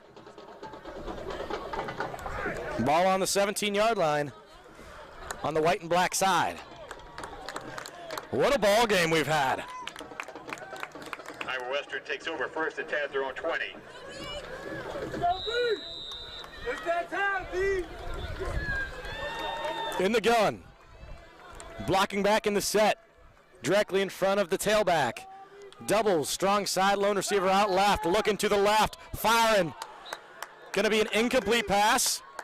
Reavers fans are wanting that penalty be thrown, but once again, it's gotta be a catchable pass to be called for defensive pass interference. Gotta be catchable, not gonna get that flag thrown. LJ Fitzpatrick was the intended receiver, is what they try to do there, is try to bunch up on the strong side, try to create a mismatch on that left side there. Didn't work out. Inside zone. Uh-oh. Open hole, blown free. Looks like it may be enough for a first down. Bryant Williams with another long carry today. They're going to mark him short. 3rd and 1. Hurry up offense. They hike it. Bouncing outside. Halfback counter. JT Brown going to be the one to get the tackle there. First down, Reavers. First and 10 for Iowa Western. First down, Reavers. 6:02 remains, and the clock is ticking. And now they're going to take this next play a little more cool and calm. In the gun. They're not off the ball. Penalty to be thrown if he doesn't get off the ball. Nice pick up there. Over the middle of the field. Dropped pass. Put it in a tight window. It was a nice throw, but just couldn't get it there. Roscoe Parrish was the intended receiver that time. Hamburgers and cheeseburgers half price until they are gone. 2nd and 10 on the 37-yard line.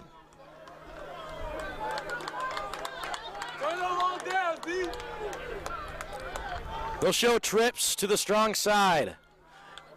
Extra tight end to block. Oh, quarterback draw, quarterback draw. There you go, Noah Epley got there first. Send down the hammer. The Triton defense's communication today has been fantastic, even from the sideline. And I could even say the same from Iowa Western and their sideline, especially their fans. 3rd and 6 on the 41. Huge play here. Tritons are showing 3 deep safeties. Make that 4. In the zone, sitting back, looking to run with the football. Doesn't get him on the pursuit, but with the second effort. Needens on the scramble. Needens, I don't think he had enough for a first down. JT Brown did a great job at getting him at his legs. It's going to be short by maybe a yard. 4th and 1 for Iowa Western. 4th and 1 for Iowa Western. Ball on the 46. Look at here. Sending in a new quarterback. Once again, it's that flex player. Number 4, James Graham. And I think, we got an injury on the field. I think it's JT Brown. JT Brown is who made the tackle a moment ago. To make the tackle, if you saw on your screen there, he had to lunge forward to make the tackle and really get him at the legs, because Needens did a great job at running around the Mike linebacker, who was Lawan Miller in that situation. Lawan Miller didn't get enough bite on the ball. JT Brown put himself in kind of a dangerous situation there. He walks it off himself and will jog off the field. And we even saw JT Brown, he was standing a moment ago. It's all that adrenaline, this rivalry. It will push you to your limits. Let's see what the Tritons come out in now. They showed a 4 deep safety look in cloud coverage in zone a moment ago. James Graham in at quarterback for Iowa Western. James Graham is in. Secondary quarterback. Doubles to the strong side, blocking back in the set, in the gun. Quarterback keeper. Runs with it. Ooh. Extra effort, I think, got him. Graham on the keeper. I think it got him for a first down. At the 47-yard line, will be 1st and 10 for Iowa Western. It will be a 1st down and 10 for Iowa Western. James Graham did a great job at selling the fake, that read option, as well as that he kept it low, moving forward. And that's what got him to the 1st down marker. And he just had enough for a 1st down. 1st and 10, ball on the 47-yard line on the Reavers side. In the gun, balanced doubles on each side. Inside zone, blasted. He has an open hole. He's running open lane. Perry Slater the one to make the tackle after a gain of 20. Brought down by Perry Slater. Edwards gets it all the way down to the 25. The 28-yard line, 1st and 10, Iowa Western.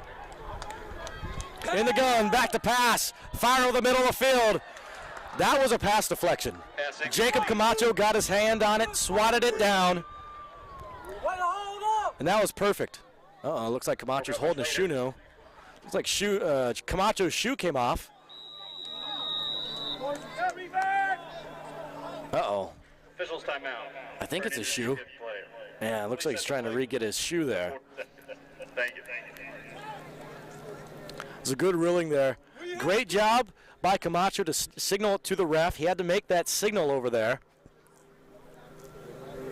And called for an injury timeout. Jacob Camacho. Oh, I was thinking it was a loose shoe. Maybe he is On the play. looking something else over. Got a score update for the Iowa Hawkeyes game today against Northwestern. 20-7, halfway through the 3rd quarter. The last update brought to you by Donnie. Thank you, Donnie. Here we go with a 2nd and 11. 2nd and 11, it was incomplete. It's a 2nd and 10. 2nd and 10 on the 28-yard line. 4 minutes remain in quarter number 3. Stacked doubles, rolling to his right, Needens will fire for the end zone. He's wide open, touchdown!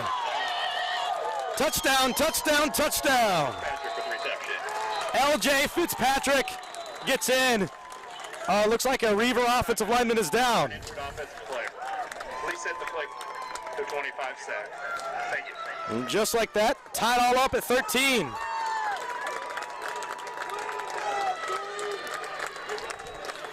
I'm going to call that a fade route that LJ Fitzpatrick ran. I believe it was originally a fade route, but had a really, really nice time to wait. Great anticipation. Josh Meyer in to attempt the extra point for the Reavers.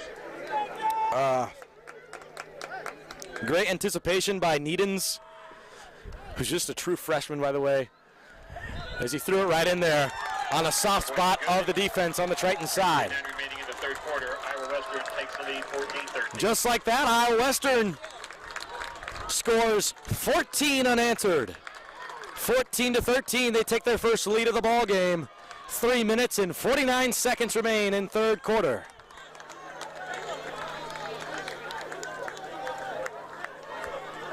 Wow.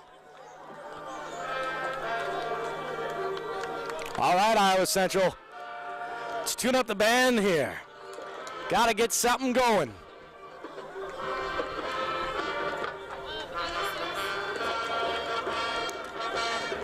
I mean, this game has been nothing but pushes and shoves. For the Tritons. Pushes and shoves from both sides. For the Reavers.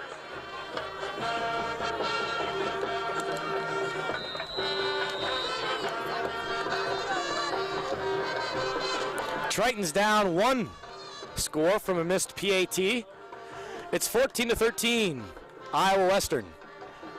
Clock stopped at 3:49, and here is the kickoff as the ball will stand still on the 35-yard line of the Reavers side. Here's the kickoff. It's bunted up short on the 20-yard line. Haslett with the return. Gets it past 25, the 30. Nearly makes his way to the 40 where he'll be dragged down. 1st and 10 for the Tritons. Tackle by Jaden McGarry. Jaden McGarry on the special teams tackle. 3 minutes, 45 seconds remain. Tritons start up on their own 38-yard line.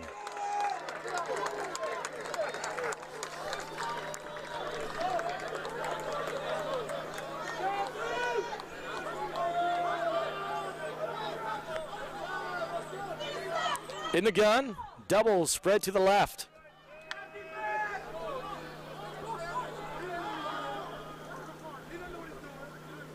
Washington goes out to his right, flat, stepping up, dumps it off to George Sims.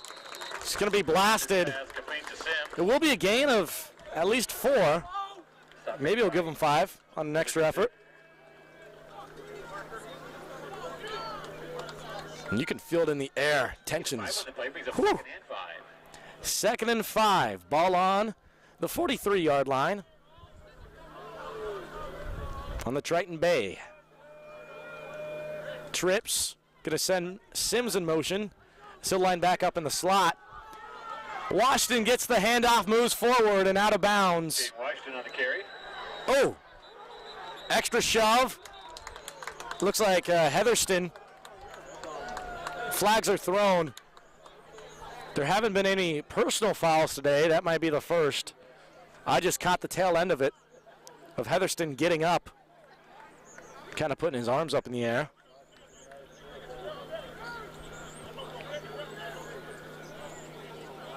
And it looks like it's going to move the Tritons back. After the play, personal foul, unnecessary roughness. Number 56, 15-yard penalty from the dead ball spot. Wow. So that's the first personal foul of today's game. It's against Elijah Heatherston, the starting center. It's a 15-yard penalty from the previous spot. So what would have been a 3rd and 1 is now a 3rd and 17. For their own 31. Shooting themselves in the foot here. Got to make up for it.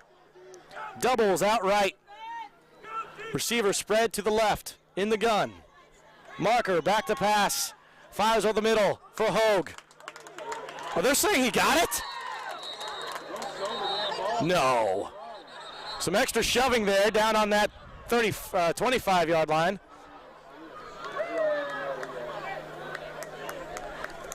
The line judge didn't call for a completed interception. They still haven't made the call. Got to make the call. The play's over. Got to make the call. The play's over unless they're calling it incomplete.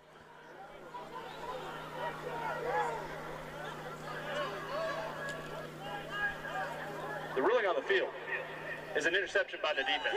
You are kidding. You are kidding.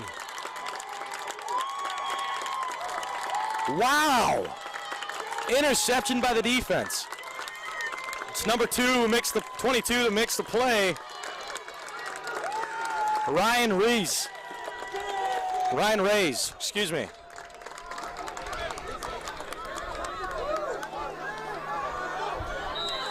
So Colton Hogue ran just a short little out route. Didn't go maybe more than, 3-4 yards. Bobbled. Ball heading into the turf. Picked it up off the ground, picked off. Must be it there.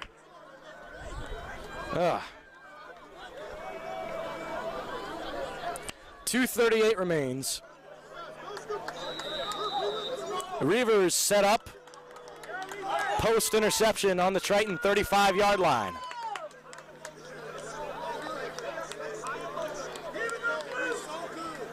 Back to pass, Needens looking for the end zone, going for it all. He catches it and somersaults in. Touchdown, Reavers, off the first play from the interception. It's Isaiah Toki with the reception.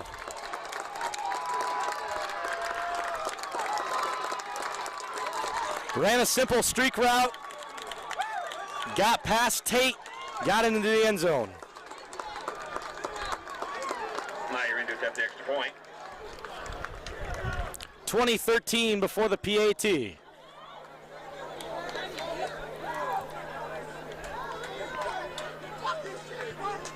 Kick is up. It's good.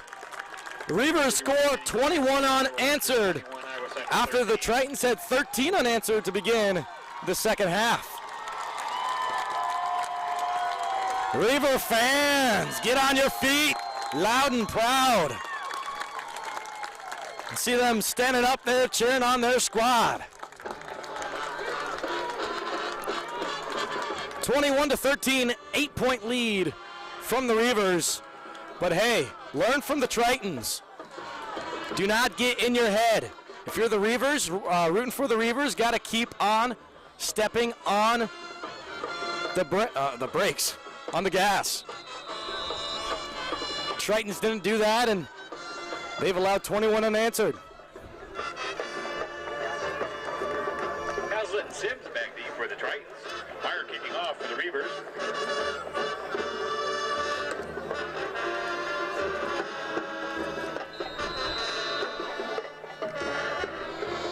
2 minutes and 31 seconds remains in the third quarter.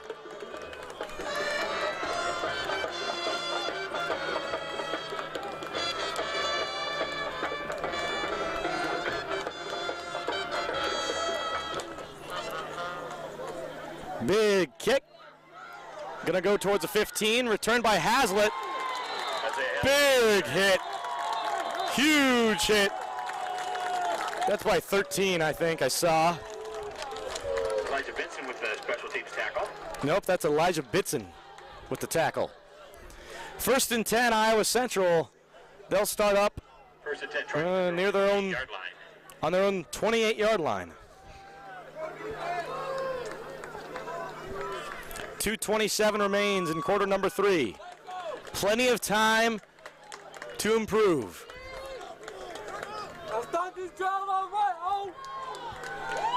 In the pistol, Justin Silverstein out at quarterback. Zone, moving forward, Walter Wilbin. We're down around the 31-yard line. Going to be brought down near the 31. Should be a gain of 3. Vincent on the stop. 2 minutes, 5 seconds remain. 21-13. 24 in the play, brings up 2nd and 6. In the pistol with doubles on each side. Cal Weideman motions and has a blocking back. Silverstein runs, gets a stiff arm, but doesn't work out. And got that tackle that time, trying to look for the numbers. Now the sun's starting to get in my eyes. Looks like 10 there on the tackle. Brought down by Mikey Miles. It's Mikey Miles on the tackle. Loss of 4 on the play, brings up 3rd and 10. Loss of 4 on the play brings up a 3rd and 10. Reavers are on their feet.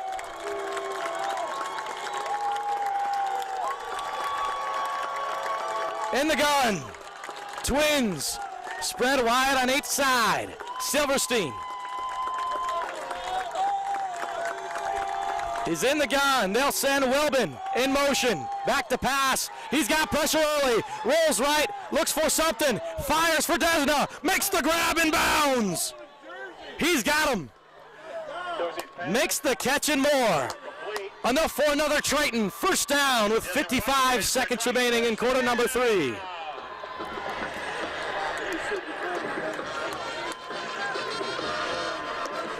Woo! That one took the breath away from the Triton fans. That was a huge play. 3rd and 10, needed the conversion, scrambled, and made it happen. Desna on an early fade route, makes a catch, he's in bounds. He's running on his feet, gets it to the 20-yard line. One-handed snag, tiptoeing in bounds. Feed the freak, Desna Washington. You're returning NJCAA receiving touchdowns leader, marching down field. The last 55 yards have came straight from Silverstein to Desna Washington. Keep on strumming. Strum, strum, strum. Play action, roll out pass to the end zone. Oh, it's dropped. Oh, it's dropped. Isaacs had it. He just dropped it there. You can see how the way he tried to catch it there. He tried to catch it with his palms facing inside in the way that's a little different than trying to go for that kind of a diamond catch, if you will, making a diamond symbol with your hand. As he tried to backhand that catch, possibly why he dropped it. 2nd and 10, 13 seconds remain in quarter number 3. Heavy set on the right side, 2 receivers spread to the left. Jason Murray goes in motion. Silverstein looks to his left, to the corner of the end zone, looking up. Tomasom, he's got it. That's why he's the best in the nation. Desno Washington rises to the occasion and brings it to 19. Holy moly.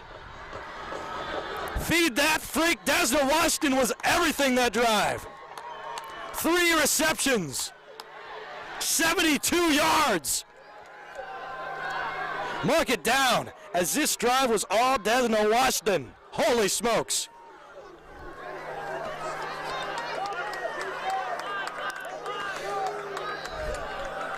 Fantastic. And the Tritons will look to go for 2 to tie it at 21. It's 19-21, 6 seconds remain in the third quarter. Ooh. And Tritons will call for their first timeout.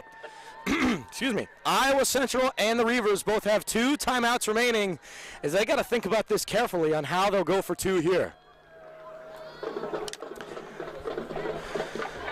Whew. Goodness. Now, how we got to this point is Iowa Central missed a PAT on their second touchdown of the second half. That's what brought it 13-0. And then we saw the Reavers score 21 points unanswered, brought it 21-13 in favor of the Reavers. Now, snagging over the top of the head of that last defender was Desno Washington, making the score 19-21. And that is so special to have. Justin Silverstein just lofted it up for him. Kind of like a jump ball in basketball. Go up and grab that thing. You know how many times Carson Palmer did that with Larry Fitzgerald, Matthew Stafford with Calvin Johnson, and now the Iowa Central quarterbacks with Desno Washington within the past 2 seasons. Marker, Byron Jarrett, Justin Silverstein, Amarian Bartlett, and more. Fantastic. Here we go, going for 2. Silverstein with Wilbin in the gun. Heavy package, 3 receivers, bunch to the right. 5 on the defensive line, rolling to his right, fires for Weideman, makes the catch, right? Yes, he did. And it's good, tied up at 21. 6 seconds remaining in your third quarter. Iowa Central 21, Iowa Western 21. Cal gets the 2-point conversion on an RPO rolling out to his right. We see that so often with the Kansas City Chiefs nowadays as he makes it clean. 21-21. That is a shot to the heart on the western side. How will they recover with 6 seconds remaining in the third quarter? We'll find out momentarily. Wow, what a game it's been. Whenever the Tritons go up against the Reavers, it's always such an exciting matchup. But this one may take the cake as the most exciting one I've been able to be a part of. This one is my 3rd, I believe. Maybe 4th. They might have played an extra contest for the conference championship my first year, if I'm not mistaken. Here we go.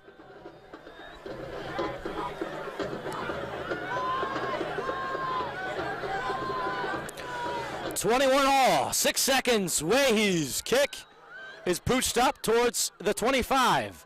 Return, Micah Davis runs it to the left side of the field, still in bounds, dances towards the 40, the 45, where he gets marked out of bounds near that territory. And that's the close of the third quarter. Wow. At the end of the third quarter with the score, Iowa Central 21, Iowa Western 21. Fans concession stand does continue to have hot dogs, hamburgers, and cheeseburgers at price until they're gone. 21-21 at the close of the third quarter. Reavers will have a 1st and 10 Now what's nice about this for the Reavers is they're going to be heading away from the sun. The sun is still out. It is still shining bright. I had to go and get some sunglasses to put on, as it's now getting to a level where it's getting kind of hard for me to see, possibly for the camera guys on both streams as well. I assume so for the same for the receivers. That's why I bring it up. So Iowa Central will now be going into the sun once they start out on offense, but that's not going to be for a little moment here. They're out on defense now, where Western will start the fourth quarter out on offense, marked on their own 43-yard line.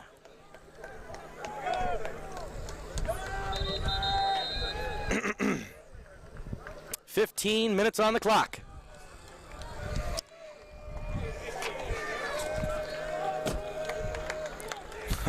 What a wild ride it's been today. I told you what, it's going to be a great way to start off your Halloween weekend. I say it sure has. It's not near close to over yet. 15 minutes on the clock in the final quarter to play for the President's Cup. Iowa Western, 1st and 10 with the opening drive of the fourth quarter. 15 minutes. Back to pass, looking to go over the middle of the field, making the catch is the double 8. 88 making the catch over the head of J.T. Brown. Toki with the reception. That's Isaiah Toki making the reception. He's who had the last touchdown for the Reavers. Stack doubles on the left side, hurry up offense. Tripped up by Demetrius Walker. Bryant Williams on the carry. Bryant Williams might have got a yard, getting back to the line of scrimmage. Demetrius Walker with the tackle for the Tritons. 14 and a half minutes remain. Play brings up 2nd and 10.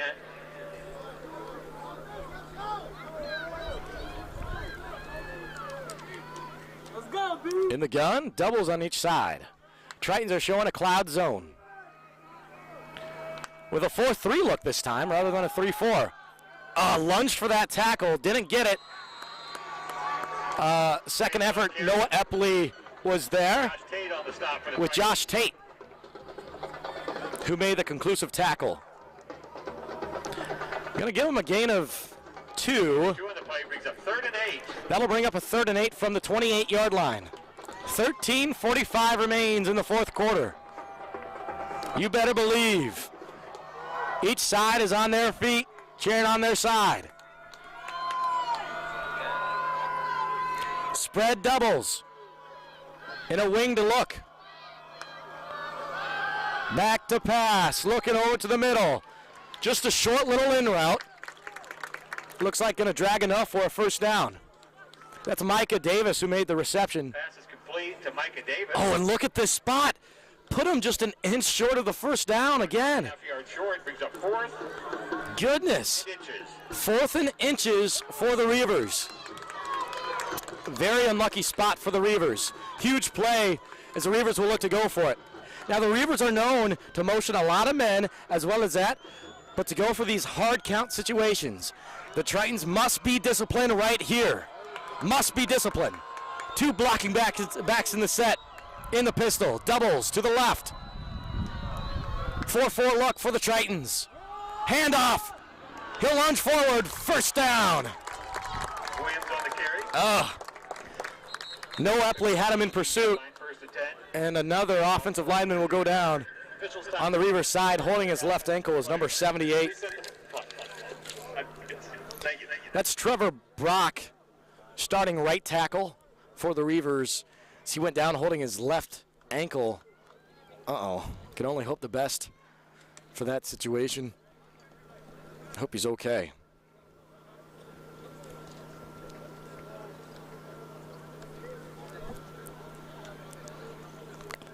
As we just have had a few times, players have gotten a little knocked up. Physical sport, especially when 2 rivals play up against each other, boy. So they're going to check out that ankle there of their big fella on the offensive line. If you just tuned in the broadcast, wow. Are you tuning into late into a fantastic game? 21 all, 12 minutes, 35 seconds remain. I'm Hank Ambrose with you for the play-by-play commentary today for Triton Nation. I'd like to shout out the TV radio production crew out at Iowa Central. Rusty in the trailer, Donnie on camera, and another production man over there in Levance doing a great job bringing you the live stream today on Triton Nation's YouTube channel. A beautiful day to play football. Fantastic day for a big rivalry today. And they'll help him up, the injured big man. Trevor Brock going to be helped off onto the sideline. I'll keep a close eye on him, and I'll let y'all know as soon as I see him moving on his feet, if I can see he makes any recovery or not. Best of wishes goes out to Trevor Brock. He is walking on both legs, but still being helped off. And that's a big piece to fill. Filling in for his spot at right tackle is Shamar Jackson, who's about a head and a half shorter than Brock. 1st and 10 in the gun. Doubles to the right. Cutting inside. Inside zone. Towards the flats. And trucking forward.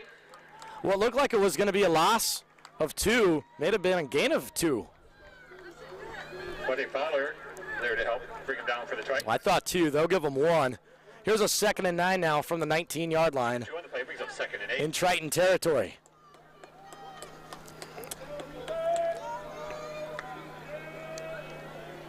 Despite having 3 touchdowns apiece, this is just the 2nd red zone trip today for the Reavers. The 2nd.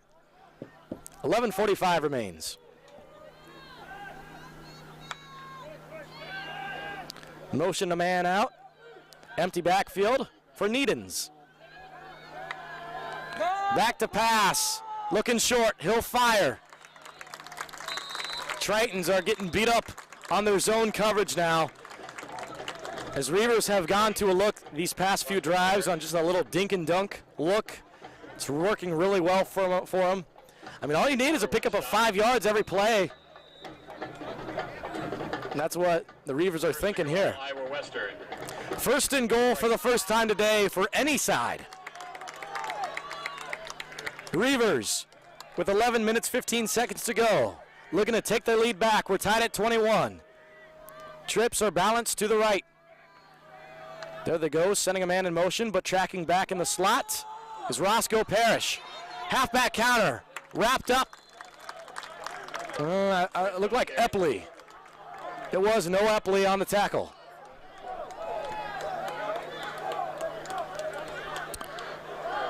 There's a gain of 5 yards, 2nd and goal from the 3. Another handoff here. Blasted.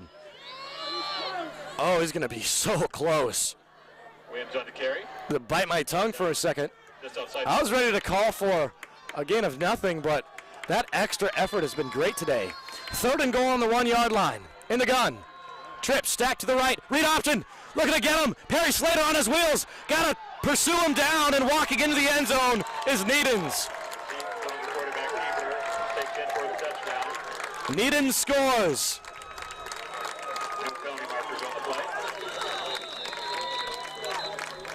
And Jacob Camacho is down, who had an injury earlier. Score will be 27-21. So once again, Camacho's down. Looks like he's holding onto his foot again. He's had a foot, or maybe an Achilles or something, that has been bothering him all season long. I know I've seen him earlier in the season wearing not a boot, but kind of like a wrap on it. It's really affecting him today. We got our head staff looking him over right now. We'll try to take a look at Brock, that right tackle that went down earlier this drive. Jacob Camacho being helped off the field for the Tritons. Camacho is going to be helped off the field for the Tritons. So you can count that rushing touchdown to go for 1 yard. From Needens. 27-21 before the PAT. Josh Meyer in to attempt the extra point. And Josh Meyer is in to attempt the extra point. Once again, I'm still looking for a starting right tackle in Brock. Where's the number 78? I don't see him on the sideline, but I also don't see him on the field. Extra point is good. There he is. I see him. He's on the sideline. He's walking on his own power, limping a little bit, but it looks like he's okay. That's good to see from Trevor Brock. 28-21. Tritons are down by 7. 10 minutes, 20 seconds remain in the fourth and final quarter to play. As they will return the kickoff momentarily here on Triton Nation's YouTube channel.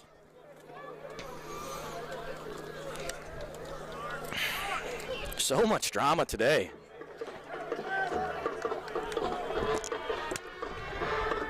Three lead changes now in the second half. Scoreless throughout the first half. Jeez. These guys are getting winded.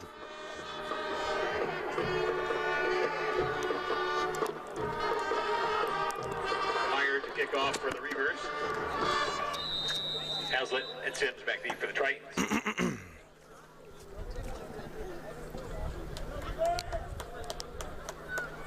(28-21), 10-20 remains. Here's the kickoff.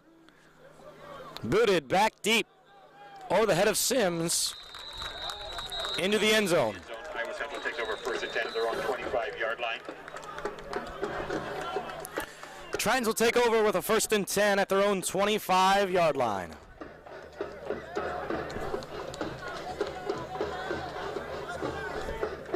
(10:19) on the clock in the fourth and final quarter to play. Well, coming off a huge drive, solely produced by Desna Washington and Silverstein. Can the Tritons do it again? Western in a zone look. Tritons come out in pistol with trips to the left after the motion with Cal Weideman. Halfback stretch, working outside. Washington. Washington on the carry. Yeah, it looked like he got back to the line of scrimmage. Maybe one. Tripped up by Mikey Miles. They will. Mikey Miles tripped him up. Either one on the play. 2nd and 9. Here's a 2nd and 9 now from the 26. Under 10 minutes to play.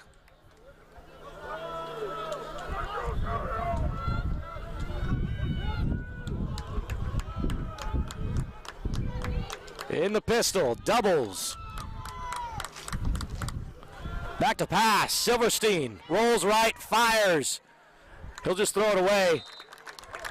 It was intended kind of for Hogue, as he was the lone receiver over there, as he ran about a 15-yard out route.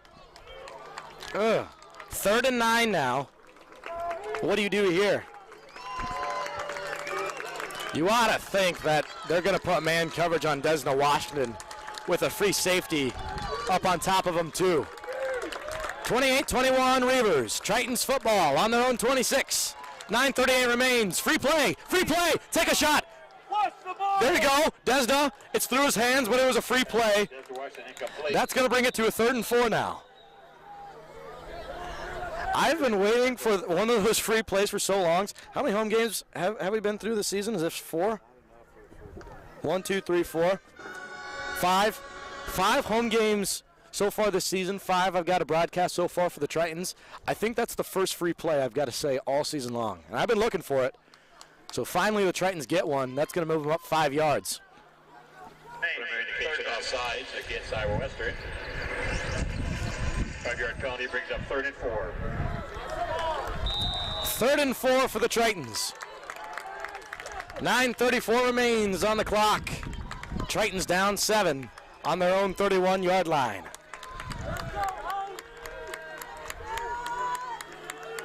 Desna's a lone receiver outright. Trips to the left. Washington in as a tailback in the pistol. Spread off kilter.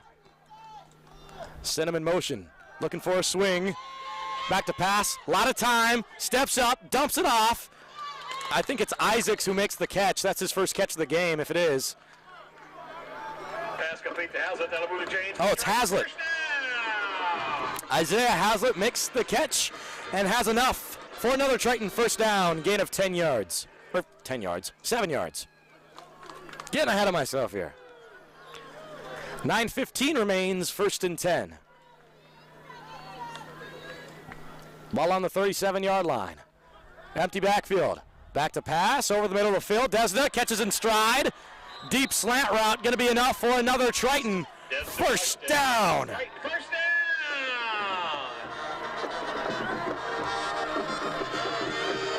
8:55 remains. 28-21. The sun is still up, but starting to come down.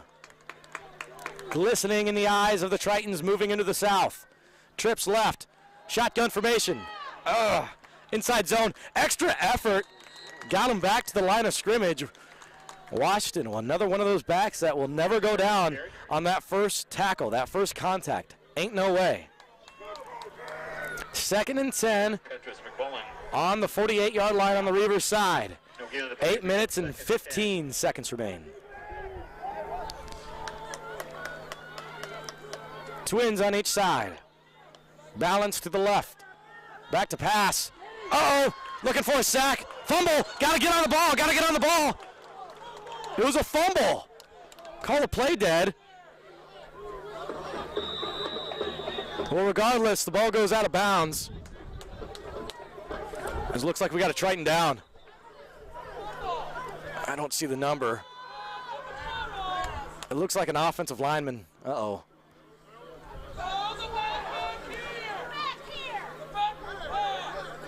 One of those 5 sled dogs down. That's huge. Coach Justice Clay comes out to check out his sled dog and who that is. I didn't see a jersey number. Let's keep it right here. I'll let you know as soon as I see. The Reavers fans are upset that it's a fumble, but it went out of bounds anyway, so it's Iowa Central ball. 76. Is under official review to determine forward or backward pass. So now the previous play is under review. Noah Howard being helped off the field for the Tritons. Noah Howard going to be helped off the field for the Tritons.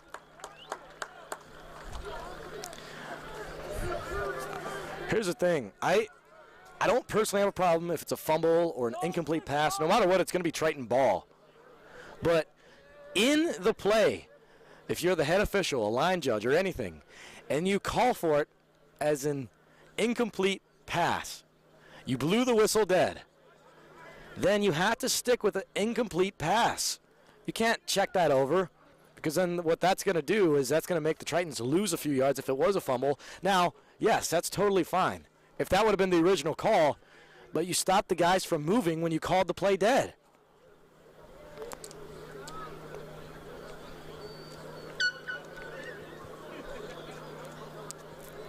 You cannot do that.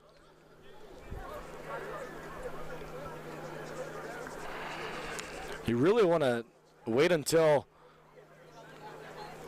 whoever, whether it's a defensive or offensive player, picks the ball up to call the play dead. Now, was it a backwards pass? I do believe so. I even said that in the play-by-play. But once again, with that official ruling, that first official ruling, if you call it incomplete pass, blow your whistles dead, stopping the guys from running. I mean, these guys, they're going to play to the whistle. Once it's blown, they're going to be stopped.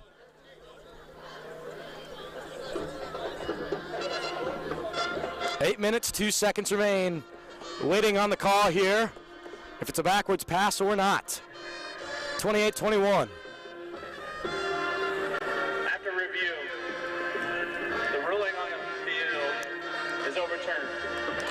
The quarterback threw a backwards pass that went out of bounds at the 41-yard line. Okay, so after review, it is a backwards pass, so it will be a loss of a few yards. Let's see where they mark them.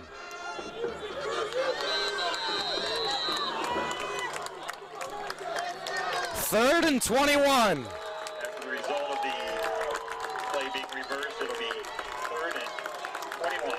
On the Triton 41-yard line, under 8 minutes to play in the fourth quarter. Tritons bringing out their speedsters. Empty backfield for Justin Silverstein. Doubles right, trips left. Weideman goes in motion to join the gang on the right side. Back to pass, looking right, fires. Hazlitt goes over the head of Hazlitt, going to be deflected. Nearly got kicked up in the air by that defender. Brings a 4th and long for the Tritons. It's 24 there. It's A.J. Taylor. Touched it with his hand, and then he kind of Pele kicked it into the air.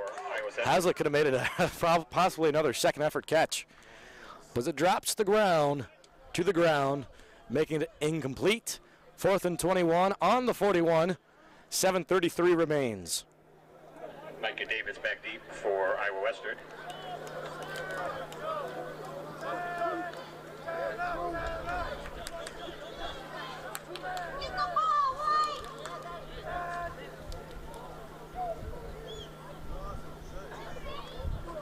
The punt goes up towards the 40, 35, still bouncing, 30, taking more Triton bounces, really nice.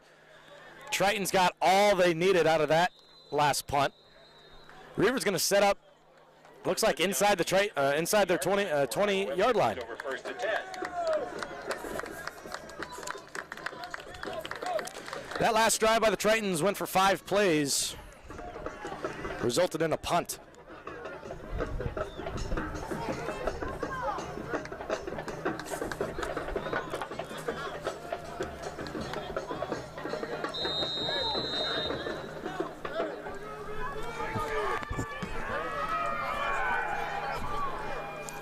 First and 10, Reavers on their own 22.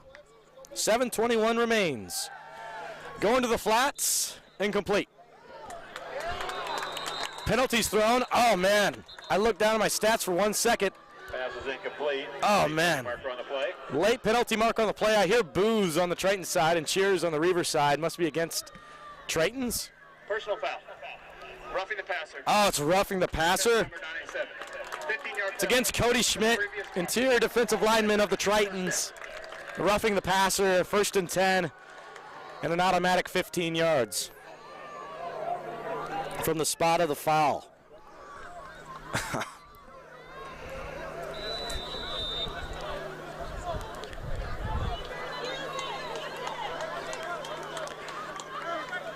Reavers come out. Empty backfield. 4 to the right. Send a man in motion. Trips now with gun. Back to pass, stepping up, rolling left, keeping it for himself, rolling. He's going to be spun up for a tackle. Quarterback scramble. Needens looks like maybe got 2 yards. Stop made by Rex Van Wy. That was big bad Rex Van Wy on the stop. It's been a little quiet today. Play brings up 2nd and 8. 2nd and 8 from the 39. 6:50 remains. Back to pass, going to the flats, incomplete. Swing pass to Williams is incomplete. As that one was over towards Williams. Big stop here. Tritons have been slow cooking on offense.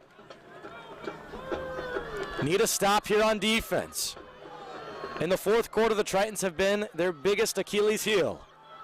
Trips right, lone receiver left, in shotgun. Heavy on the strong side.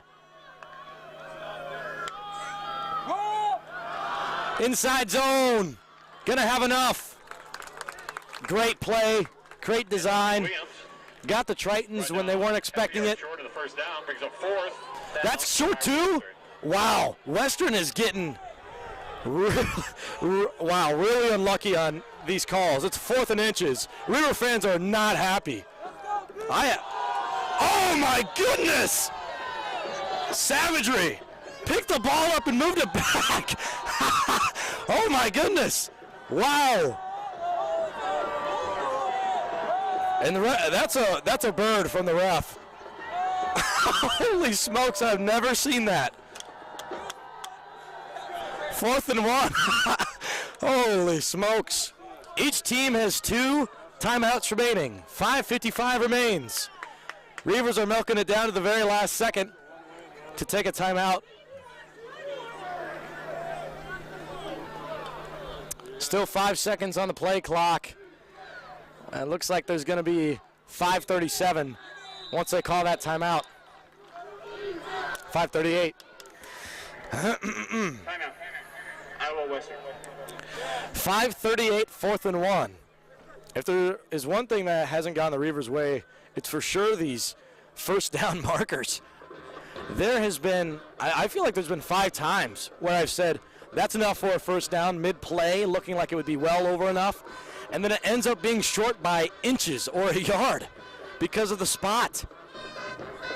Most of that is due to the Tritons, yes, making the tackle, and not giving up on the play, but I think some of that, wow. But yeah, I got to say, I love it too. It keeps the ball game alive. It keeps it going in this heated rivalry. I mean, we are getting late into the ball game. 5:40 remains in the fourth quarter. It's going to be 4th and 1.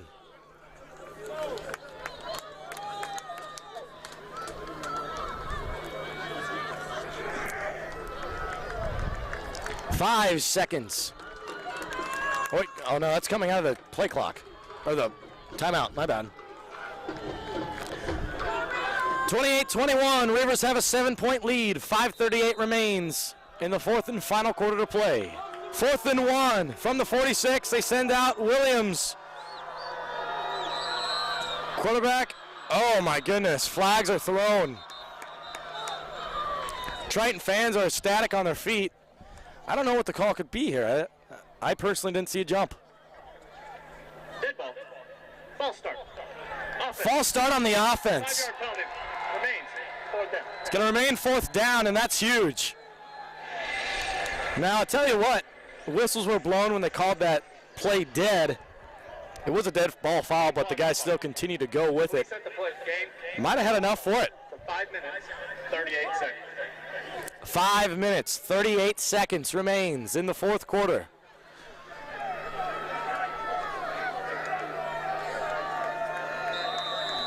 Reavers show punt.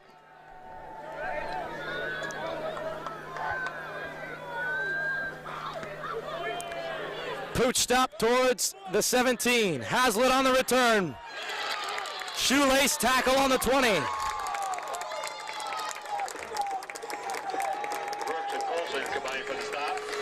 First and 10, Iowa Central at their own 21-yard line. It's the official call with 5 minutes and 30 seconds remaining. At their own 21-yard line. Need a score here. Got to tie it up. In whatever fashion you do it, you have to score.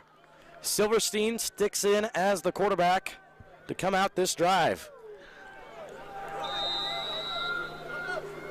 Doubles on each side in the pistol.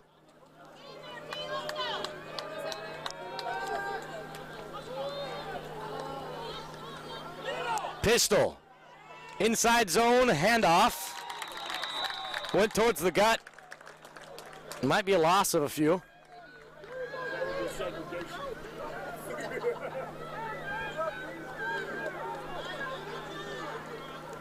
Haven't moved the ball. They're just going to keep it at the 21. Walter Wilbon was on the carry. 5:05 remains, and the clock is ticking. 28-21, Iowa Western with the lead. Reavers have 4 stacked on the line. Look at this middle press. Man coverage, just one backer over the middle of the field. Huge pressure. Oh my gosh, stays on his feet. Wow. Near lost my breath on that one. With Silverstein rolling back near 15 yards off to his right. Wow. 3rd and 10 for Iowa Central. 4:45 remains.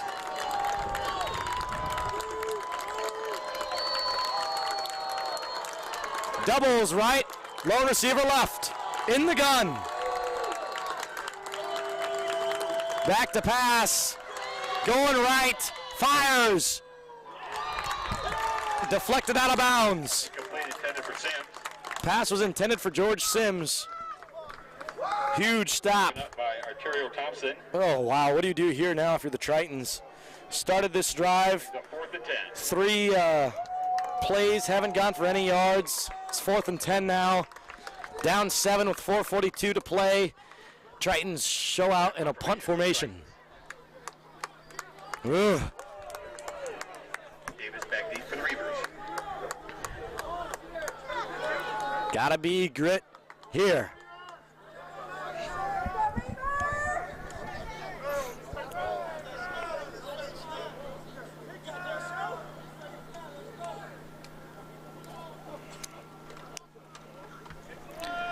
Kicks away, it's up, going back towards the 30-yard line. Making the grab, there's Micah Davis. As he'll be pulled forward to the 35. Davis on the return, takes out to the 37-yard line.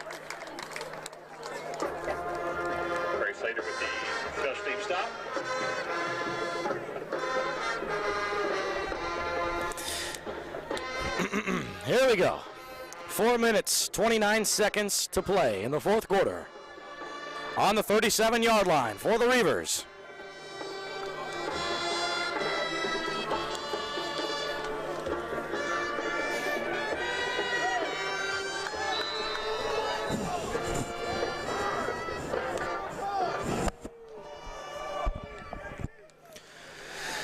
Coming up big here. They're going to come out in the pistol. Doubles to the right, lone receiver left. Halfback slash coming inside. Wrapped up near the line of scrimmage. Williams on the carry. So it was Williams on the carry again. Noah Epley on the side. He's had a great day. Noah Epley on the tackle. Epley, the returning All-American linebacker, mixed edge rusher. No gain on the play. Brings up 2nd and 10.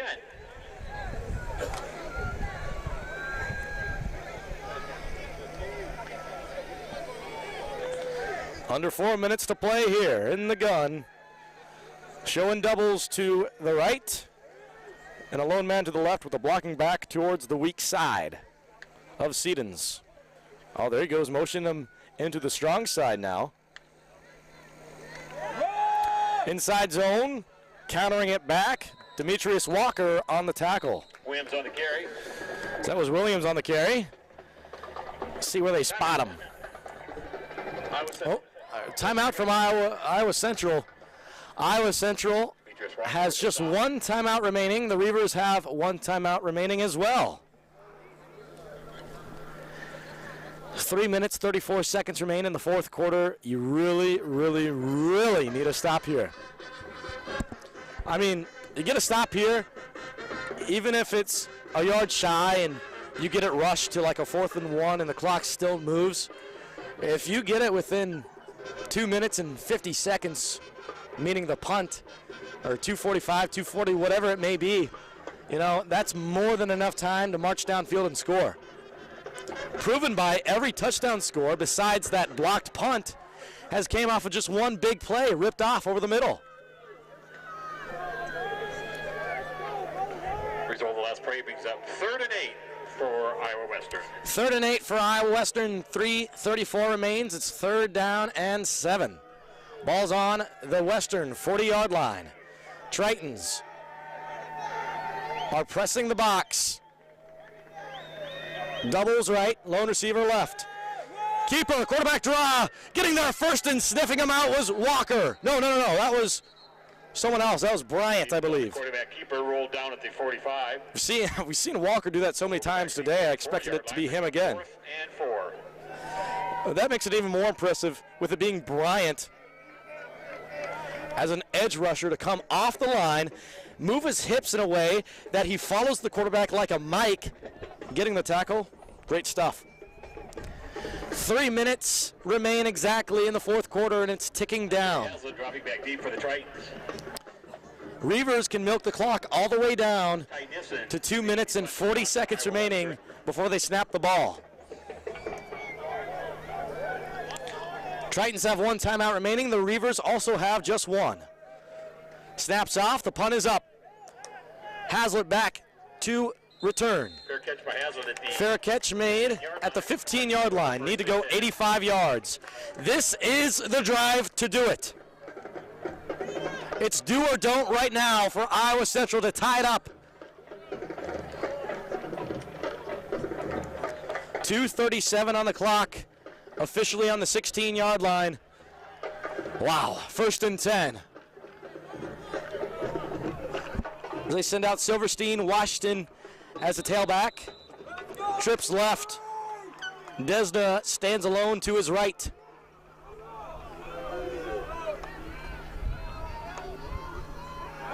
Back to pass, stepping up, Silverstein, keeping it for himself. Stiff arm and still running. Ooh! And they're saying that the ball stays in. Oh my goodness. Silverstein ran like Michael Vick there, that last one. By the style he held out of the football, really made me nervous about. Near fumbled it. No gain on the play. He stays in bounds, brings up a 2nd and 10. 2 minutes, 8 seconds remain. In the pistol, doubles on each side. Both are balanced. 158. Washington in motion. Back to pass. Stepping up, firing, wide open. Wide open, Weideman makes the catch. Fantastic. As he gets it to the 37-yard line, gain of 21 yards. The throw was a little short, but just enough to make the grab. 1:45 on the clock. Dodger Stadium filled with goosebumps. Flags are thrown, dead ball penalty. Is it offsides or false start? False start. Number 71, offense. False start on the offense, 71. That's Daniel Ogundipe, who's came in relief. Ogundipe, he'll be the next sled dog to get a D1 offer. Talented, talented kid. 1st and 15, the clock is still ticking. It was a dead ball penalty. Why is it ticking? 1:25 remains. Rolling left, oh my goodness, fumble. Oh no, big man running in.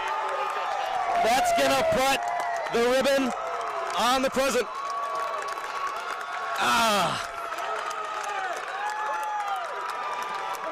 Returning it was 56. Took it to the house. Going up 34-21. Cherry on top.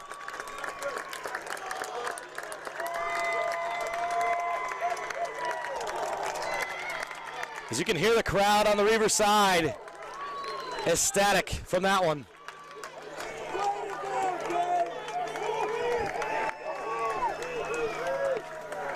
Tell you what, that defensive line is so darn good on the Reavers side. It is incredible. They don't even have to send more than 4 out there, meaning they don't even have to blitz, and they get through. Goodness, it's phenomenal. Western 35, Iowa Central 21.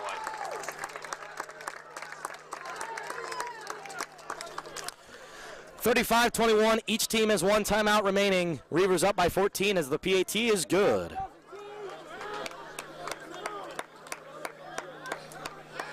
Let's go.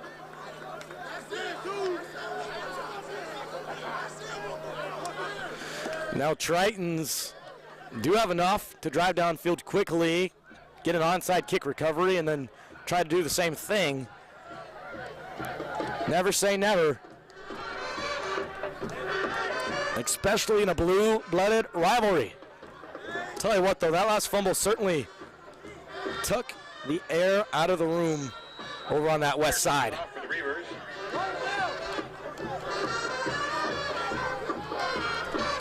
Sims and Haslett back deep for the Tritons. Sims and Haslett back deep to return for the Tritons, standing on the Triton 3-yard line. Kicking off from the 35, line drive all the way towards the 10. Sims will try to return it. Moves his way forward, still on his feet. Oh, man. Big bop, got him right in the leg. Sims is a tough guy, he's still good. Hit stick made by number 5. It's a new number for me. That's Jamori Colson on the tackle. 1:07 remains.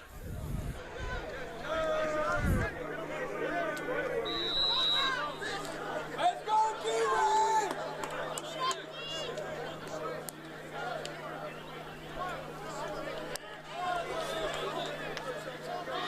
1:07 remains. 35-21. In the gun, trips right, lone receiver left. Back to pass. Silverstein stepping up, rolls right, stays on his feet, cruising. Silverstein on the quarterback keeper. Going to be a pickup of near 20. For Triton, first down. There's a Triton first down. 59 seconds remain. The clock is stopped in the 4th quarter. 35-21. Reavers lead it. 1st and 10 at the 35. Tritons with trips to the left, lone receiver to the right. Silverstein steps up, coming in for a sack. Silverstein sacked on the play. Who's that one? 90. And 90 getting him for a sack. That's Isaiah Green. Isaiah Green with the sack.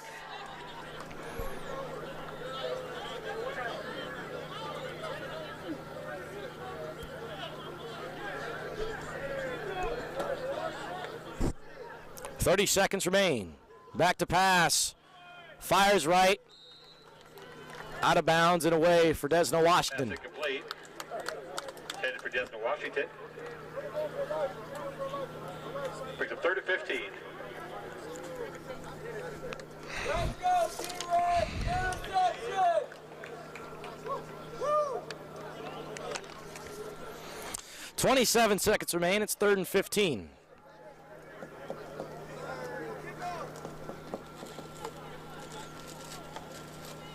Back to pass.